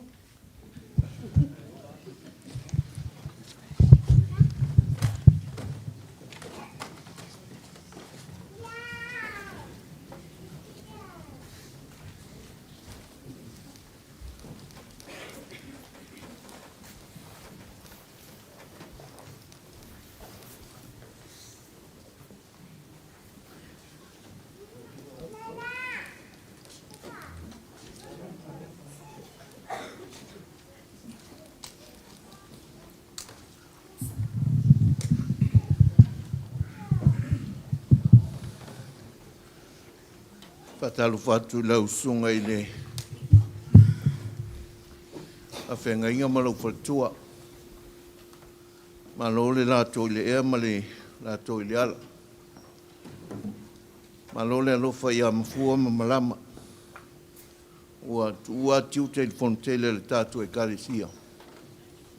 A ua lua malanga mai se i o tātou. Mili alofa whātasi ma le tina ia malama ma le whanau. Ia ua ale wala au le tua. Ata alofa atu lausunga le to ina pensione malolo malo fatua. O le paia maulunga i ainga lua o tu tele mau tu taulangi. O tu paulo tu te maluai. O wa fafo mafale. Ata alufatu le malu le tapu inga. Ia, o tu la i te i whaisa o mori mau le maftanga fo i maleusu nei a Mafua. O Mafua. Na mātou peiloa i Mafua i le kale sia i pitone. A o le leta u tō manatu. E ana ti a kono i a Mafua malama i a le sunga i a kelei. O wa ule mantua le tausanga. Ia e tasi foi lea tua manu o i la tau sa ngā lue pitone. Na whina wina le au lotu nei. Na la tau malanga ese ma pitone. Ia ai whai malanga mai a tia ai le kale sia i Heart Valley. E maole te mafu i a Mafua e moni a inisi o moni mau e le stangata e langona se leo. E le stangata fo i e tautala e malua luna a yeila na to mai to mumu foi le te langona istaimi au se tamai alofa manga le lei sa faile ma to maftanga o Mafua mama malama ia mara wali umai o semi ma enele ma aleki sa no foi ia moera ia ma ua ma le mawhanau, ia ma le sunga ia e mosi masina, ia ma le fionga e tangaloa mpatsina. Matu mawhtanga lea, sa matu mawhauwhau ai e atia e aiona i o matu ainga. Mawhtanga sua tupe. Tō whai matou ma matou whanau, ai a matou whaia le siva tele i lo hat, o le matua tumua. Tinga ale tō tele o tangata e tofu le leile mātou sapa. Ona o le lei o le tamalo. A ua moni mau fo e nisi o le whanau ia le no fo alea e su ele sunga i le whaiwhea. Ia sa o le leia. No mātou ua mailo i nei. Whaulo e Mafua le no fo alea. A o tō sila fo i to tonu o le hou. O pou a mea lai tu o le hou lai tu tonu o le hou. O Mafua na whaia. Na ia kawa uma i lunga ia lau papa lei ai nei. E lei eisi sen whai e te a Mafua alui whai. O lona ia alo to fua te ifu. E leo te whawhitai e lea ta maa. E le whatali se i whai atu le e kalesia. Tua i lunga Mafua mawhai. Ia, ua ou toe manatu i uno le ua tā ua e mātou maa. Ma o Mafua. Ia e mate inua, e mate le inu tele. Futa whatu ina al matu au lotu. I Heart Valley nei. Ta si le tangata e se pipi i le sunga i atalu lua. O Mafua. E tau muli o whea elu i talu lua e alu e fo Mafua. A ola i se a fio se astona i po se asfalaile ua umai ia matou me whai. A o matou no fo i nai nai. E vili aktu e te aupo o whai se me ai. Ia o aso i ele i whai po i po ta lua ma pa wai. O lo tofi mai ta vita i ta lua. E na te whai ele au lotu. O whatu e po le ale me whai whai mai. Whai se me ai ma te atu. Ai po wai se me ma te atu e whaonga. Ia, o le wingal nau. po ua ia se fangu o fa malulu. Ia wa mea ni o mori mau. E mai ana o melelei. Ai tu meleanga. E le la wa tau tala I meleanga. E o fa ia su mai. Tu mai lau sunga male. Sunga tia kono. No atu lole ua ona na. Ai sa fai mo mole la so ingatai. Ona sua tuai lole. Ia. Ole me tau samila a fai. Wa ni malu tapu ai. Na ole ulupua a mal fali futalo. Ole me lau te ata I pa mai a fo ile aso. Le fia. Ia. Ole ulupua le watu o lunga lau. E umana si I talo lua le ulupua I lunga tu ilalo. A taonga mai mfua ia si atu ilunga. Faisia na iau. Io. E whape nā le wingo. O le tangata o mfua. E leo tangata e tausi mamalu fo. Ai ese le anga malu. O tula ia le nea fiafi se I whaisa o tala wai le tu e se si mafua e to e. Saro le mafua sili leo lo to wai. Ia. Mafua. E moni le leia. Moni maua lau whanau. Mai tai leo viri, mai tai leo le fota au matuna I la moni mau. O I la tō uma ia sa palu I a ao mafua. O tele o la tō, e o foi la wali I o ene le, o e pati, o aleki. Msem. La tō uma ia sa whai mawhanau malama mafua. Mena le amu ia lea tama. E le whapito le lofa. Ai lofa I le aingo malama. To e lofa I le aingo na ia. Ia, mafua, e le umisa utala. Ai, nga o moonga. Ia mauaso no whanga I le tātou mutai le langi o lo whatali mai. I le no whanga o lo tātou tau whaitini o atu ne iai. Haftai tele lau sunga I whaiwhi au mo le amanoa. Haftai I manuia lau mulang fua. Ai.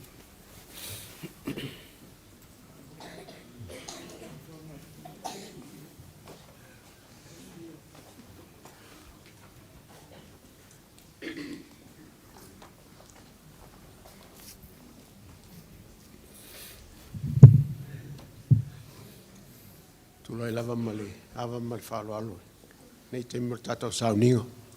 Pa talo fatu lau sunga le tai male. Ro va. Ha talo fatu foi le pa iema ma volungolo. Ainga na lua. Ia o uomo e masani ia. Ha pelo mato e kalesia. E navo o moni mawatu le to telo le ainga manisi. Iwinga masani ia moni mawa. O sauri o ni mea mana tua ai. Mana tua ai pea ia se tangata o wala uele matai. O le mea mua lava e mana tua ai au.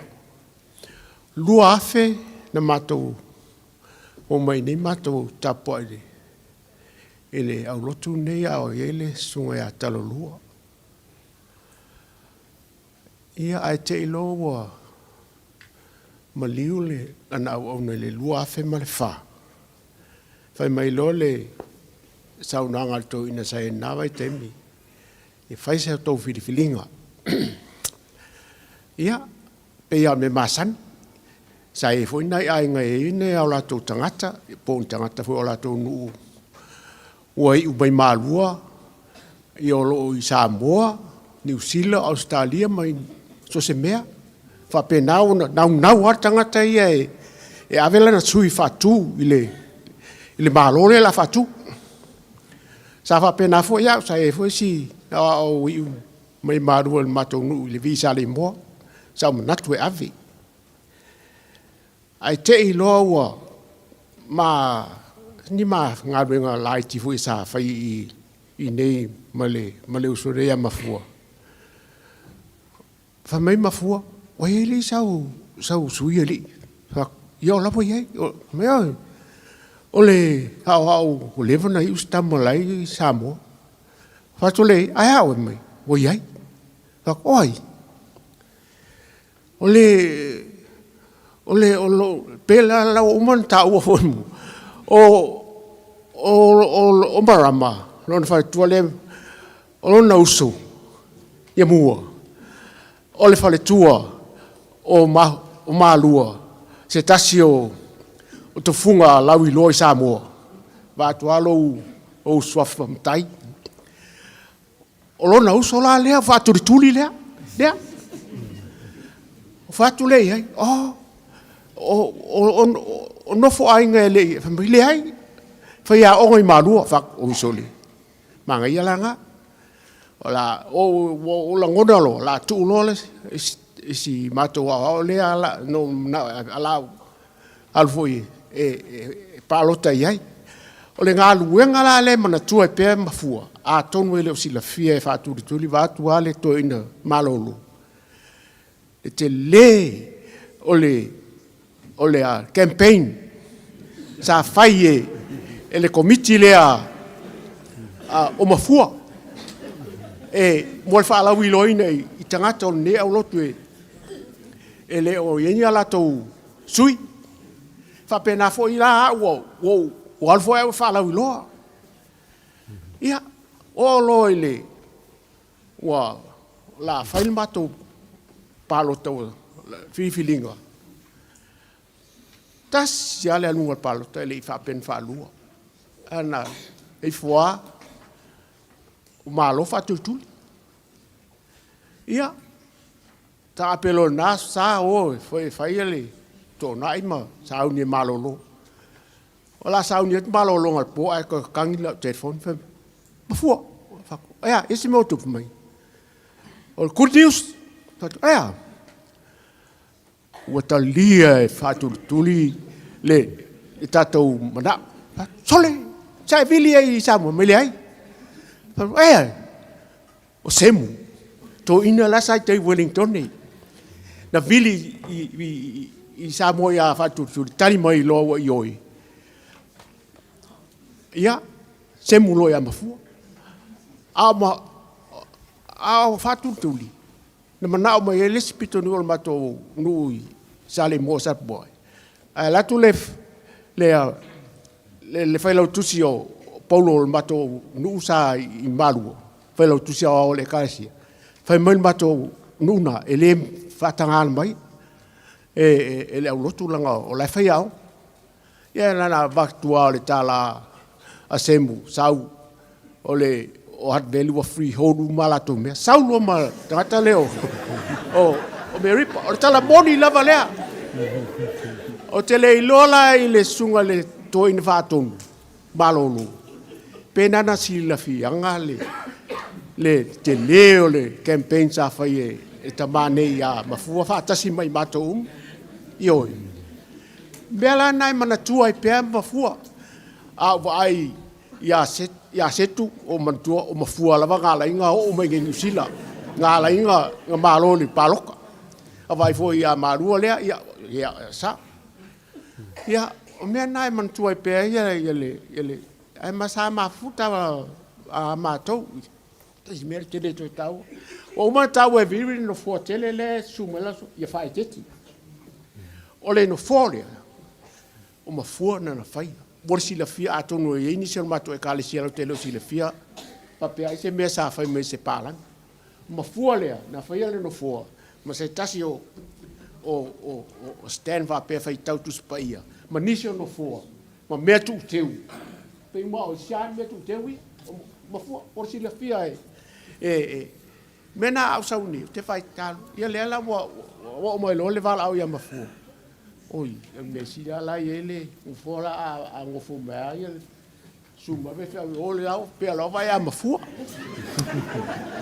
pa tai mafua la I la ngalwe malole ngalwe male tau tua le ngata lo ai a ole tau tua ile le tua malon ngalo alo tatu e kale sia ya luia o lo matai la vala bai le au na le ye ma fa mau u fa mai le fi lo boli alu male manuia la malanga Ia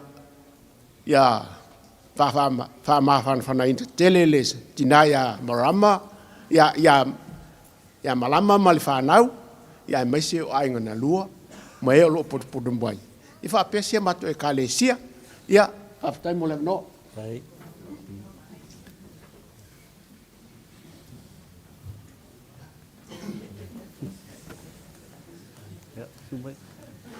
Ia la vai, te lele awa noi pe no whai atu, na i tātou ta māma tua nei, ia, e mātango fia la vale, whalongo longo. Ai rewa u mātu o ia na, whale tonu esto ino mafua, na i to ina ia na u tātou, ia e su mai, pe o lo maule awa noa, ia na, solo i leo tātou polo kalame.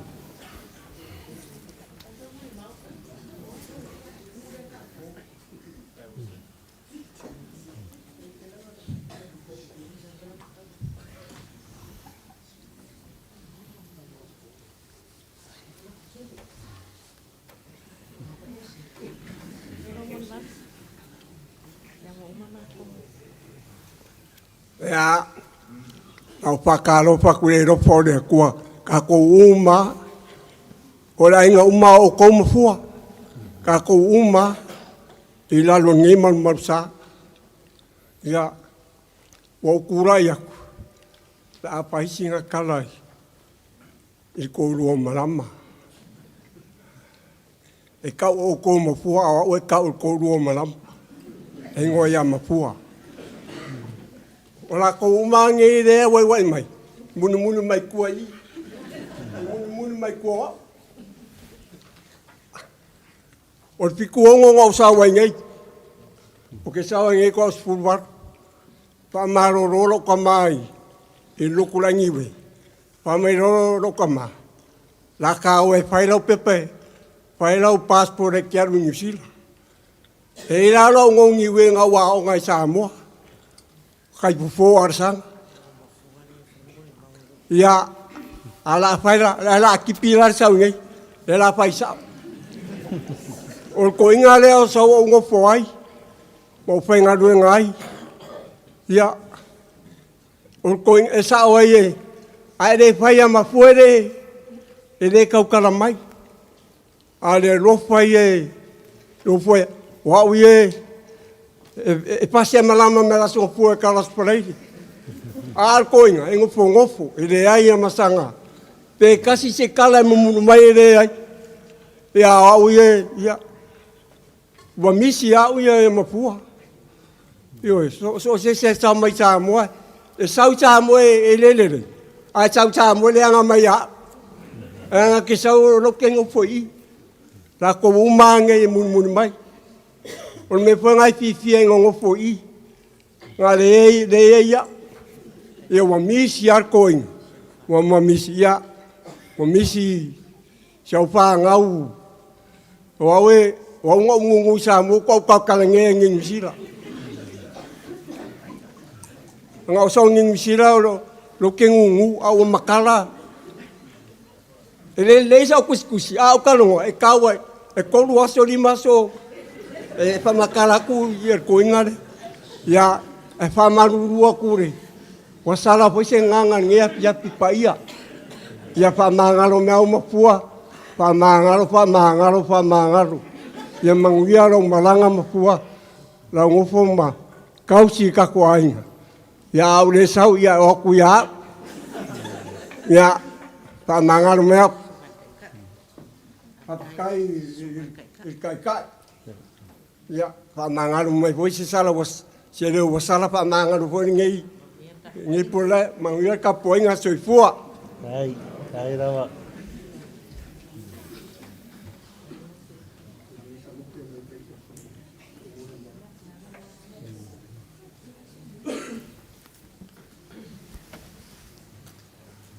Ya, manatu o leo mai tauina o leo to yeis tasi to fio mo mau. Ya, matango fia lava ni fiafi. Te le mo mau fa tai te le ai. E mo mau matango fia soifua o ngā o tātou tama. Lau sunga i le tama pensione manolo. Matango fia le mo mau kia me se foi o pai o ai. Ia mo o. Mā umea mamai. Ia au tātou iai whāsolonga o le polokalame.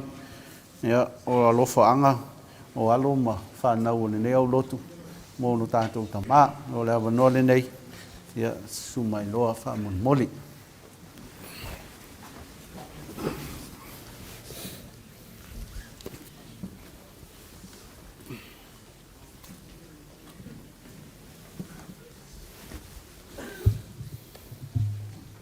Ayo sui o aluma whangau haweli whakalofa aku ai lau sunga i whawhengainga. Marol malang mangwea whakalofa aku foi i lau awa. Ia whakalofa aku foi i le sunga ia whakuli o ingi pension i malolo. Ia whakalofa aku foi pa ia malu sa mo popoku. Whai o msui o le o alum whangau, whamole se sumai lumangeng. E usul kako pese, whamole.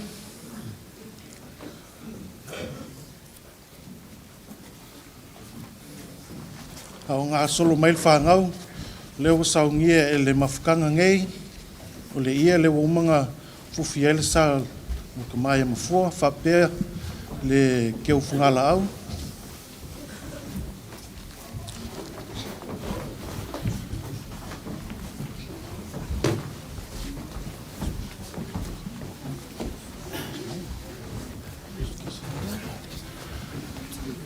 Ai, o saungia foi ele maf.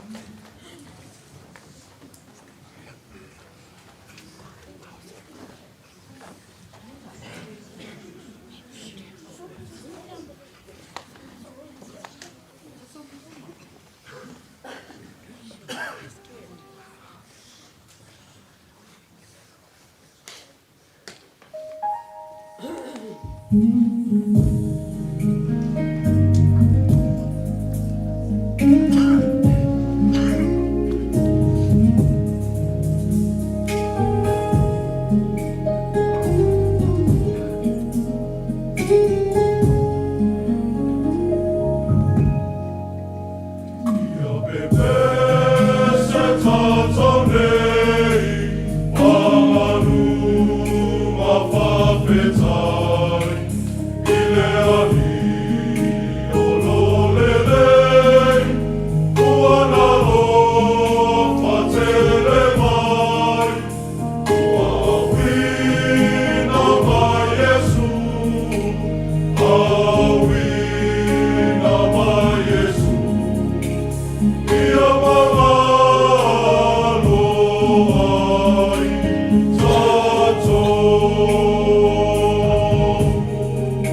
whaafitai tele, i alo ma whanau o tātou nu, mo alo whaanga mo no tātou tamā. O tātou tāna sanga, o le tatalo o le whaafitai, talo o le whātou senga, tuina atu o tātou manao i le tua. Le awhafonga ina, e lo tātou tamā le sunga i le awa afsosoani, i atanu wasa mo mua. Ki o tātou wifo, matatalo i le tua.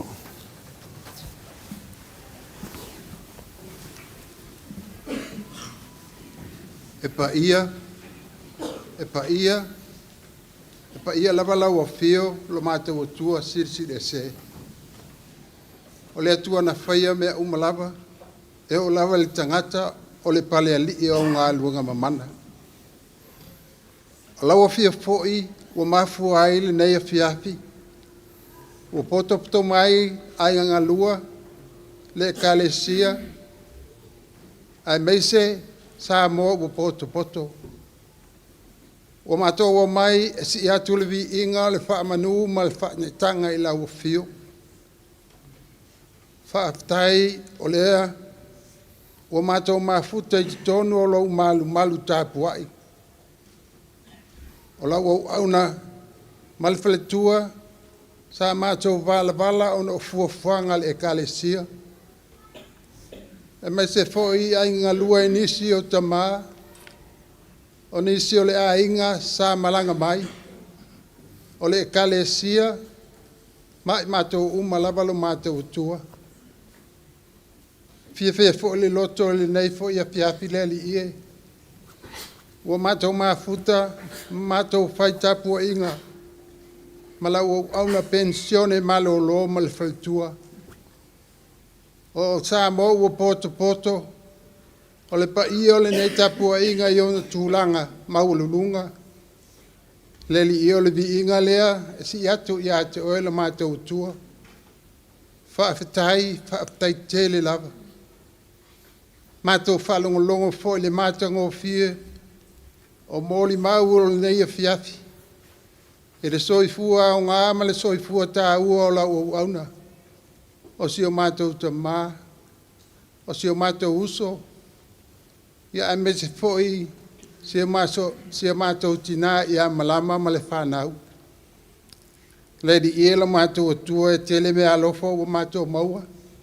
I le soifua o le mātou tamā.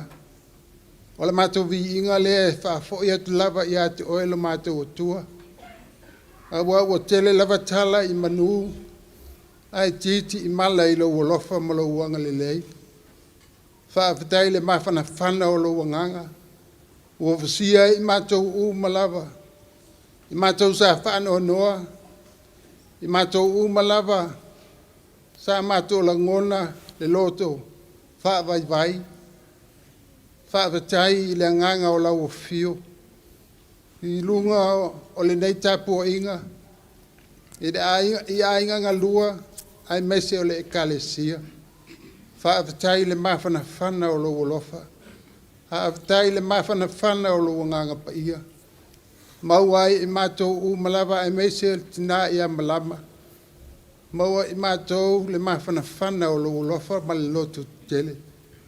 E vi ia lavala o fio le mātou utua. Whaafetai au tus pa ia, e au ai ma whaaton tonu ai. A ole nganga fo i o lau o fio, whai mo mātou so soani. Siri le mātou whaafetai le le ie. Ona le taulanga tu tasi na sauni e keriso. E ale le soi fua pa ia, na ofo mai, ina ia le whanu lava se tasi e whaatotua i a te ia. A ia maua lava le ola e whaavavau. Le li ie, lo mātou o tua alofa. O e lava lo mātou te mā mātou te suru wha i ai. Ai o mātou wha le tonu ma se. Ai mātou ala mātou te talo le li ie. Hi o mātou te mā. O fo i atu i ate oe lo mātou o tua. Mātou te talo se i alo whangia o ia. Whalava ni on wha le tonu. Tonu o le ekalesia. Ai mese le vā o ia. Masi ona ainga. Ia leli ie, mātou te talo ina ia, e alo whangia ma wha ma ngalo ia. Mangal foli fonga le fiafi. Mato o malava o potu mai. O le tot pa io Yesu Keriso. Fa malingina I lungo le sa taulu. Ina ia mangalo I mato whanau. Mato te talo le li e lo nganga pa ia. Lo nganga so suani lo nganga fa ma fana. O lo nganga fa lo tele. Ina ia lo fongia le tapo inga. Mesi lava tina ia malama mal whanau. Ainga lua. Mesi le kalesia. La o ona fo I mal fatua. Mesi fo I sia mato ta ma. Pensione malo lo mal fatua. Mato te mna o mia lava le li ie. Au fa ama fananga. O fa mai senga. I lunga ia te mato uma. Mato wala au lau fio. Ia iai lava le fide mua lau fio. I fuafuanga malava le ainga. Ai meisi o toi sao ninga o le mato tama. Ia iai le nganga pa I o lau fio. Ia ta ina I lau fide mua. Mato te talo le li I so ani mai. Meisi foi. E upo mato te whalongo iai. E ale I lau au na feta lai. Le li I mato whalongo longo. Male manino e lo feta lai mai. E ala I lau au na. Mato te talo le li I. Tato malau fio le nea fiat. Fuafuanga o malawa le nea fiat. Ia wali tia I mato le mana o lo nganga pa ia. Mato te talo o sau foli po. Mato te talo I lau o fio. Oto I mato le nei po. Mato toe al pai lo tae fau. Ai fo I atu le vi inga I ate oe. Ia o nisi o mato te talo. Ai tele mana noa I o mato te talo. Lilo I o mato loto. Fai e lo finanga pa ia. Ai ola mato whaatau anau. Mato te fia te talo. I le talo na ia o mai. Lo mato ta mai o li lang. Ia pa ia lo sua. Yo mai lo malo. Ia fai alo finanga lo la lang. Ia peo na fai lang. Ia e foa mai ia te matou le aso neia matou mea ai. Tau mo le aso. Ia e fa mangalo ia te matou ang sala. E peo I matou fo ia na matou fa mangalo I nat. Ia uanga le anga mai. Tau. Aua fo I ta ina I matou. Ai e la vea ia I matou ai le leang. Awa e o le malo mo le mana. A toa ma le vi inga e whaavaula. Amen.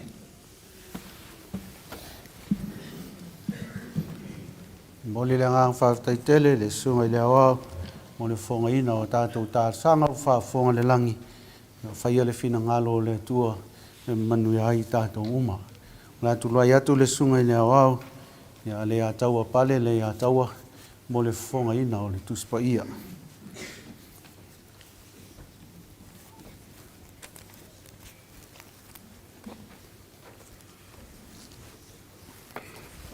O le whaitawina o le awhianga pa ia le tua. Tus whaitau, tus whiriwhili al nei aso, tus ai ma le whaasina manga o le tus whaitau aso le kālesia. Mo mai le le whenganga tuai. Lua le tupu. Alonu mtau pe lima. E a mata on whaitawina le whai mua mua. Se e whangate le sifuru maleiva. Ai au te whaitawina, mai le whai mua mua. Se e whangata I le whai poe ono. Whaafonga, ia whionga pa ia le tua. O nā manu lea li pule I au o le tupu o suria. O le tangata o ngā ia ilo nā li. Ma le tā au o lava. Awa o ia no o mai ai le manuia mai le li I suria. O ia fo I o le toa malosi. A o le pela ia. Nā watu au o suria. Na lātou au mai fo I mai le nuo Israelu. Le tasi teinei titi o le taua. Ua whaima au na le awa na manu. Ua whai atu ia I lona matai ta maitai. Se anoa. Ana iei lo wali I le perfeta o I Samaria. O ua whaate e ina ia lona le pela. O nā alua tua I leo le tasi. Mo tala atu I lona ali I. O whapea atu. Sai whapea ma whapea upo le teine mai le nuu o Israelu. O ne whai mai leo le tupo suria, sauia, I nā e alu, o te avatu se tusi I le tupo Israelu. O nā alua I leo o ia, o ave e ia tāleni a rio se fulu, ma se keli aura e ono ngā whe, a toa maofu e se fulu. O avatu e ia le tusi le tupo Israelu, o whapea le tusi. A o atu le nā tusi I atu oe, e te sila fia ai, o o awi nā atu I atu oe o au nao nā manu. Ina ia whaatea I ate ia lona le pela. Tau ina ia whaamanuia mai le tua I whaitauina. O lana whiang pa ia I le tō whanolong. Mai e tū mau ti ate ia, lona lava vi inga. Nei se ia o le whaamau lava. Amen.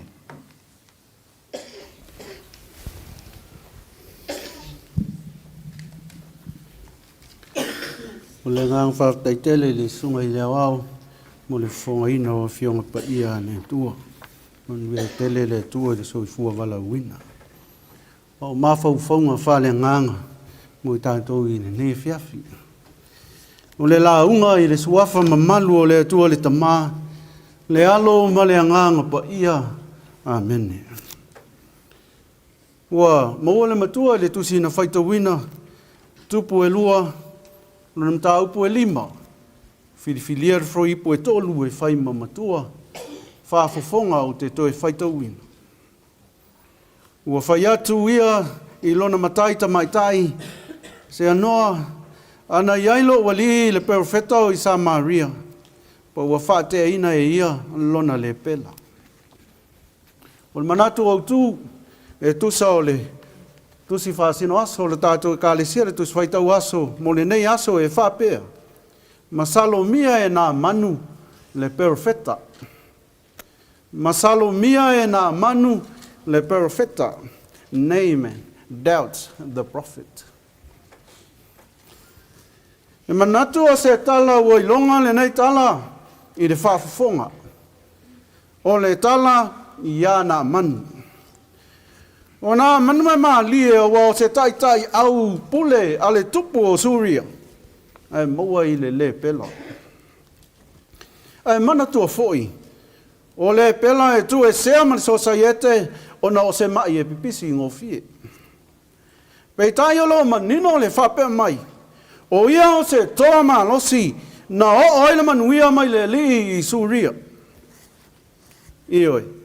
O le tai au onu ese. E tau wala ile manuia I Suria mai le li. E manato nisi tangata sue. E a fua ia tala. Ona o le tusi tala o le Peru. E whaasili lava lona atua. Pei tai o le lotolotoi lea o le siri ese o le atua soifua o lo I totonu o le nei tala. I o tātou I loa le tala. E ui le masalo salo, pes masalo mia e nā manu o le profeta o Ilsa. Malana whātonunga, e na whātino lava. O le taunu unga, o le whamama ina o lona le pela. Pei tai ua manatu.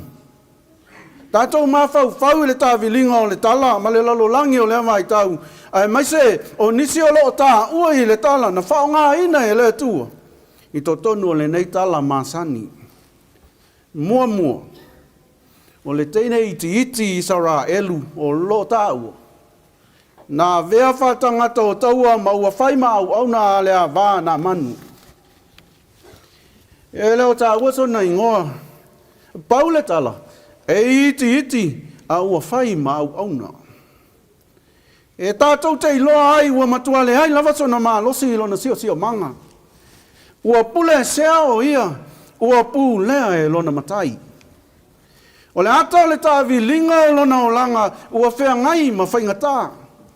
O lui tau ese o le ola. Paulo na whaasino manga. O le au na ilo na matai ta mai tai. Ma tausi ilo na ta ma. Ua whea ngai ma mai. Pei tai. E tu ma tila lavalo na whaatua tua. E mua lo na lofa. E le ngalo lo na tua na ola ne ai. Ua ia ta lio na matua wa au mai e le atua. Whai mai ana upu wa whai mamatua. Sea noa. Ana i lo ua li i le profeta o i Samaria. Po ua whaate a ina e ia lona le pela. O upu o le teine ua ia le fatu se vā. Ua ia au na ma le wha maoni i lona whaasino manga mai le atua i to tonu o whainga tā o lona ola. Ua ia tari tonu ma wha mua lona atua. Ua ia le wha ngalu a oa onga na ola ne ai mai ona mātua i Israel. O lona lua, o le tangata ua tā ua o le tasi. O le whai upo e wha, o lo whapea, o na anu atu ai leo le tasi ua tala atu i lona alihi ua whapea atu. Sa whapea ma whapea upu o le teine mai le nuu o Israel. I oe, o le tasi tangata, ua le ilo fo ilo na ingoa. Ua ia ave le tala le tupu e winga i le atua ma le avanoa ua maua. Ua ia le manatu ilo na atua ma le atua o Israelu ae nau. E fesoso ani i le ngā luenga le lei ua whaia e le teine. Ua ia fesoso ani ina ia ave le lei o le tala inga. Ina ia malolo ina lona matai. E le whaingo fielo na sio manga. E le a mana ia ina foi. A wāua le whailoa maia lona ingoa. Pei tā ia le mea tāu, ngā iai lona sao. Mō lona tupu ina ia malolo ina i le atua. O lona tō, o nā manu. O le tangata na whaanga ina e le li, ua hala ele manuia mō suria. Pei ona whailoa mō mua, se tala i nisi manatu. Pei tai, ua manuia lona nuu, ona o ia. Ua manuia lona inga, ona o lana taita inga e to mua i le atua. Ule mele o fofongia ai, a wafa toa o taule i se tala i se tupu. E whapeo se taita i ngase. E manu maa lo, lana taita inga. Ua manatu, i nei fo iwa ainga i le nei tala. Aua, ua langona, o sau lea tau mai i le ngā ruenga. Mawhea ngai ai, ma whairo ai ma le ainga le nei, o le tamā i a mafua. Te rei māsani mua i a mafua, whapea na ainga. Me taina whailo mai e se tasi o le mātou au lotu. E iei le tamā le nei le whare mai, o tangata mātutua. Na o wasiasi ai, ma mātala noa. Mai loa ai e sau mai muli whanua. Na ia fia ma whai mai. O so o lata ua. O e sata puala o au muli whanua. Na uwa aia ele whaingo fielo na soifua matua. Muli ani. Ai o sani lo na whawhine o whei ma o i loai. O ia leo lo tausia si ona tamā. E pei o upu na whautua atu ai whei. Ma watu ai wha maa lo ina ua longo atu tala o lo tamā malanga. Ma ror whatu atua. Ma lo, a waele e whaingo fiele ta vilinga na whea ngai ma oe, i lo i tau o ngase o lo tātou tamā. Ma lo le tali tonu ia o onga na o a oina i oe, a oe i titi. O lau tala, a mu ia oe. Ua e tofo i le sua malie o le tausi matua. O tā vilinga o leo langa e whaingata e pei o le tēnei titi na ave whātangata o tau ina. Ua le aiso na wha moe. Tahu lava o lona tua ma lona whātua. E manuia ai mea uma. Ia sa ngā i fo lea e whaau.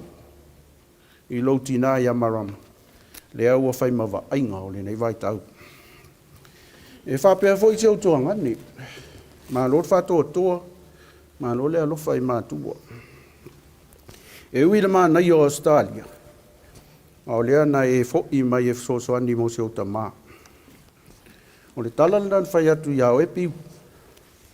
E tele lava fia fianga. Ai le toi maua lea wanoa whaadua. A leo wa lulo tama. Ai o te langona. Ua e langona fo i le fia fia. E whapei o le tasita ngata na ia maua lo le tala. Nau loe ave le tala leina ia manuia lona tama. Ia ua nei e toi whai maalu i lunga i au kilani. Ia Andrew Belford. A wai te le anga ai. Nofo le lei nei. Mauti tai mai ia te e te manuia ai. Pei tai e tari tonu e le mawhai ia mea uma. Pe ana le lei le tai tai. Ma lo ma rama le tina matua. Ma lo lo toteli. Ma lo le tausi i lau pele ia mafua. E tali tonu o lau taitai inga. Ua ala i lava le manuia o le alii mo loa inga. Ma lo lopa. E le ai ase mea mawhai. Pea le le taitai au. Ma lo le lo totoa. Ma lo le tausi matua. Fia la ia ma vivi i le tua ua iu lau tausinga ia mafua. E ui lava sa e masalo mia nisi taimi ia fei. Mea ne ua whai lava e le tua mea sili. Ua ta ua lava nei suafa wha malulu atu. O noi la tau lava nei sa tele ina mātou whea ngai i taimi umai asia ia mafua. Ina ua tau nuu mai i le nei se fulu maasina o le ngā luenga. O te tari tonu e toa telefoi nisi sa whapea. A wā se ta mai alo whangia e lo tātou wā inga e whapea foi se o mātou nuu. O le upu moni, a wā le popoli, e sila fia e le atua mea uma. E pei o le autu o le nei aso, ma salo mia e nā manu le perfecta. Pei tai o lo tātou atu, e le masalo mia lava, lo nā lofa. A ole lui tau foi lea, mo i tātou uma hae maise e le tupulanga Heart Valley. Awana i ngalo na tausi mātua. O le whāsi nonga lea o le Samoa, i ona ala e manu i ai ilo na ola mai le tua. Whamalo losi ma tausi whamaoni ma ono sai i nai o tātou mātua mātutua. A o tātou maua lea. Ona whaongani le leo o tātou taimi. Awa, ua mātutua na o tātou mātua. If only my master would see the prophet who is in Samaria, he would cure him of his leprosy. Naaman doubts the prophet. The story of Naaman is a well-known story. He was a mighty commander of the Syrian army and a successful leader, yet he suffered from leprosy, a contagious disease that isolated him from society. Through him, the Lord granted victory to Syria. Though Naaman initially doubted the prophet Elisha, he eventually obeyed and was completely healed. This story highlights how God uses ordinary people. First, the unnamed little Israelite girl, a captive slave, served Naaman's wife with faith and love. Despite her hardship, she boldly recommended the prophet in Samaria, trusting in the God of Israel. Second, an unnamed servant faithfully passed her message to Naaman, helping to bring the good news. Third, Naaman himself, a sick yet victorious leader, experienced God's healing power. This narrative reminds me of the family of our late elder Mafua. I especially commend his daughter Faye for her faithful care, and Marama for her strong leadership. Well done also to Lopa and the son who returned from Australia to help.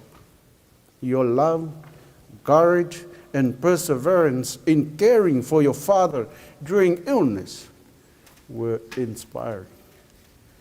Life's challenges are great, but like the little girl, True faith and obedience to God bring victory. Let us never forget to care for our elderly parents, especially Heart Valley youth. God's love is never in doubt. He gave us eternal victory through Jesus Christ, death and resurrection. E le masalo mia lava, le alofa o le atua. Na fio mai lava e ala ia Yesu ke viso ia whaile taulanga tongi ola na tau wala I whaingata. Na maliu mata numia peita. O lona toi tū manu malo mai le oti ma le tunga mau. Ua maua e tātou uma lona manuia whāwawau. Manuia lo tātou a inga, ma lo tātou nu. Vi ia Yesu. Amen. Tātou pese I le tua, pese se lau tōru sifuru malivalu. Se lau tōru sifuru malivalu le pese, tātou pese ai.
whai wina le tātou tāpo inga. Mo le langa ang whaftai tele, sunga iau nei. Tu sa i o le mōlio o tātou tāsanga, fulfula ina o whiong pa ia le tua. Whaftai tele, tā pena, whaftai de sauni. Tālo i sanga whamanuia le tua, o lo so i fua, mala huina. Nga ang whaftai tele fōi, po i maulunga le tātou tāpo inga. Sua lau sunga de to ina pensione malolo, pēr whatua. Ia pa ia fōi o lau whainga luenga, i lo māo tātou mafuta. Pa ia a inga na lua, ia whapea fōi i tātou nu. Ia o wō mai māsani wa tātou mafuta. Ia o maulunga lawa de ne fiafi, whamano ina o tō taimi tāua. Tātou te si ai de vi inga masanga whaatele, whaaftai le tua. Lana mea lofa, lo nanga de leia i tātou. Ia lai do tātou ta mai a mafua. Ia pēr leanga le leo le tua, mō si fia. Ia o tō sau ningo tātou ta mau le a fia le i le asolulu. I le afo le sifuru i le tai au. Ia ona tō sau ningo. Ia ona lango maua i le ilona. Fuafuanga o kantonu o lo si fia. Tātou te eise isi mea tātou te whelongona i pēr. Ia mō le si fia e tātou uma. O le ngang fōi ia o maule am no whaftai ai. Ia i lo tātou nu mai fōi pa i o ainga i le tatalu. Ia mwhai an tau nu manuia mai. Ia mai se ia tau mwhai mai i po ani po. Ia le ua tātou mafuta fia ai. Ia i le nei aso whaftai le tatalu, whaftai le tapuai. Ia o tātou toi whero ai manu tātou mafuta. Awe whatasi tau langa vivi ai i le atua. O na olo tātou ta māmatua nei ia mafua. Kau lau whai wina le tātou tāpua inga i le tatalu, tātou wifo, ma tatalu i le atua. Maole manuia, ma le file mua lau fio le atua le tamā. Le lofa siri ese i Yesu ke biso, lu mātou li, ma lu mātou whaola. I le male maafutanga whai pēa ma lau fio nganga pa ia. Ia lunga lea ia e te mātou umanei, ma lau fua ngātoa. Nei se o i le whaavavau lava. Amen.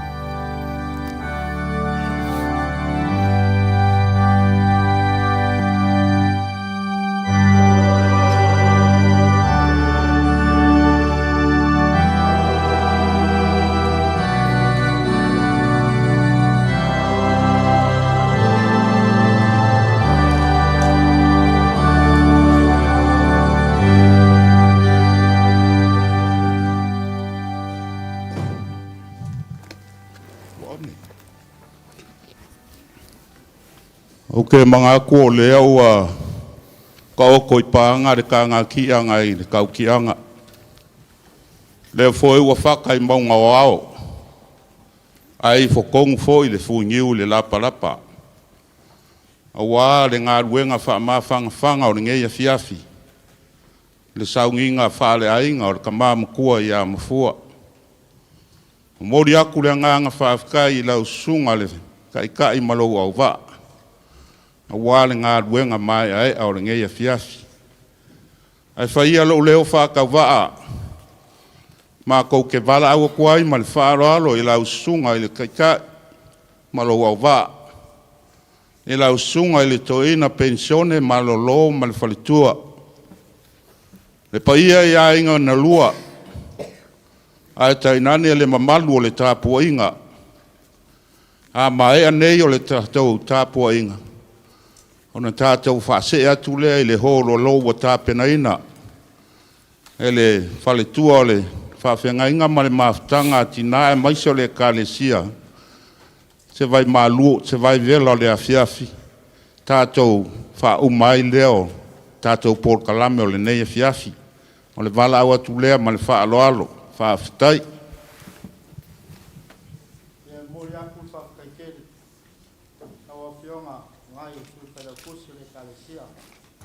Pai la wala fonga pai ma fonga ka mon fonga pa ferana ai ale pai ia ma malu le kalesia ia la ka ku fai ia fa pea palo palo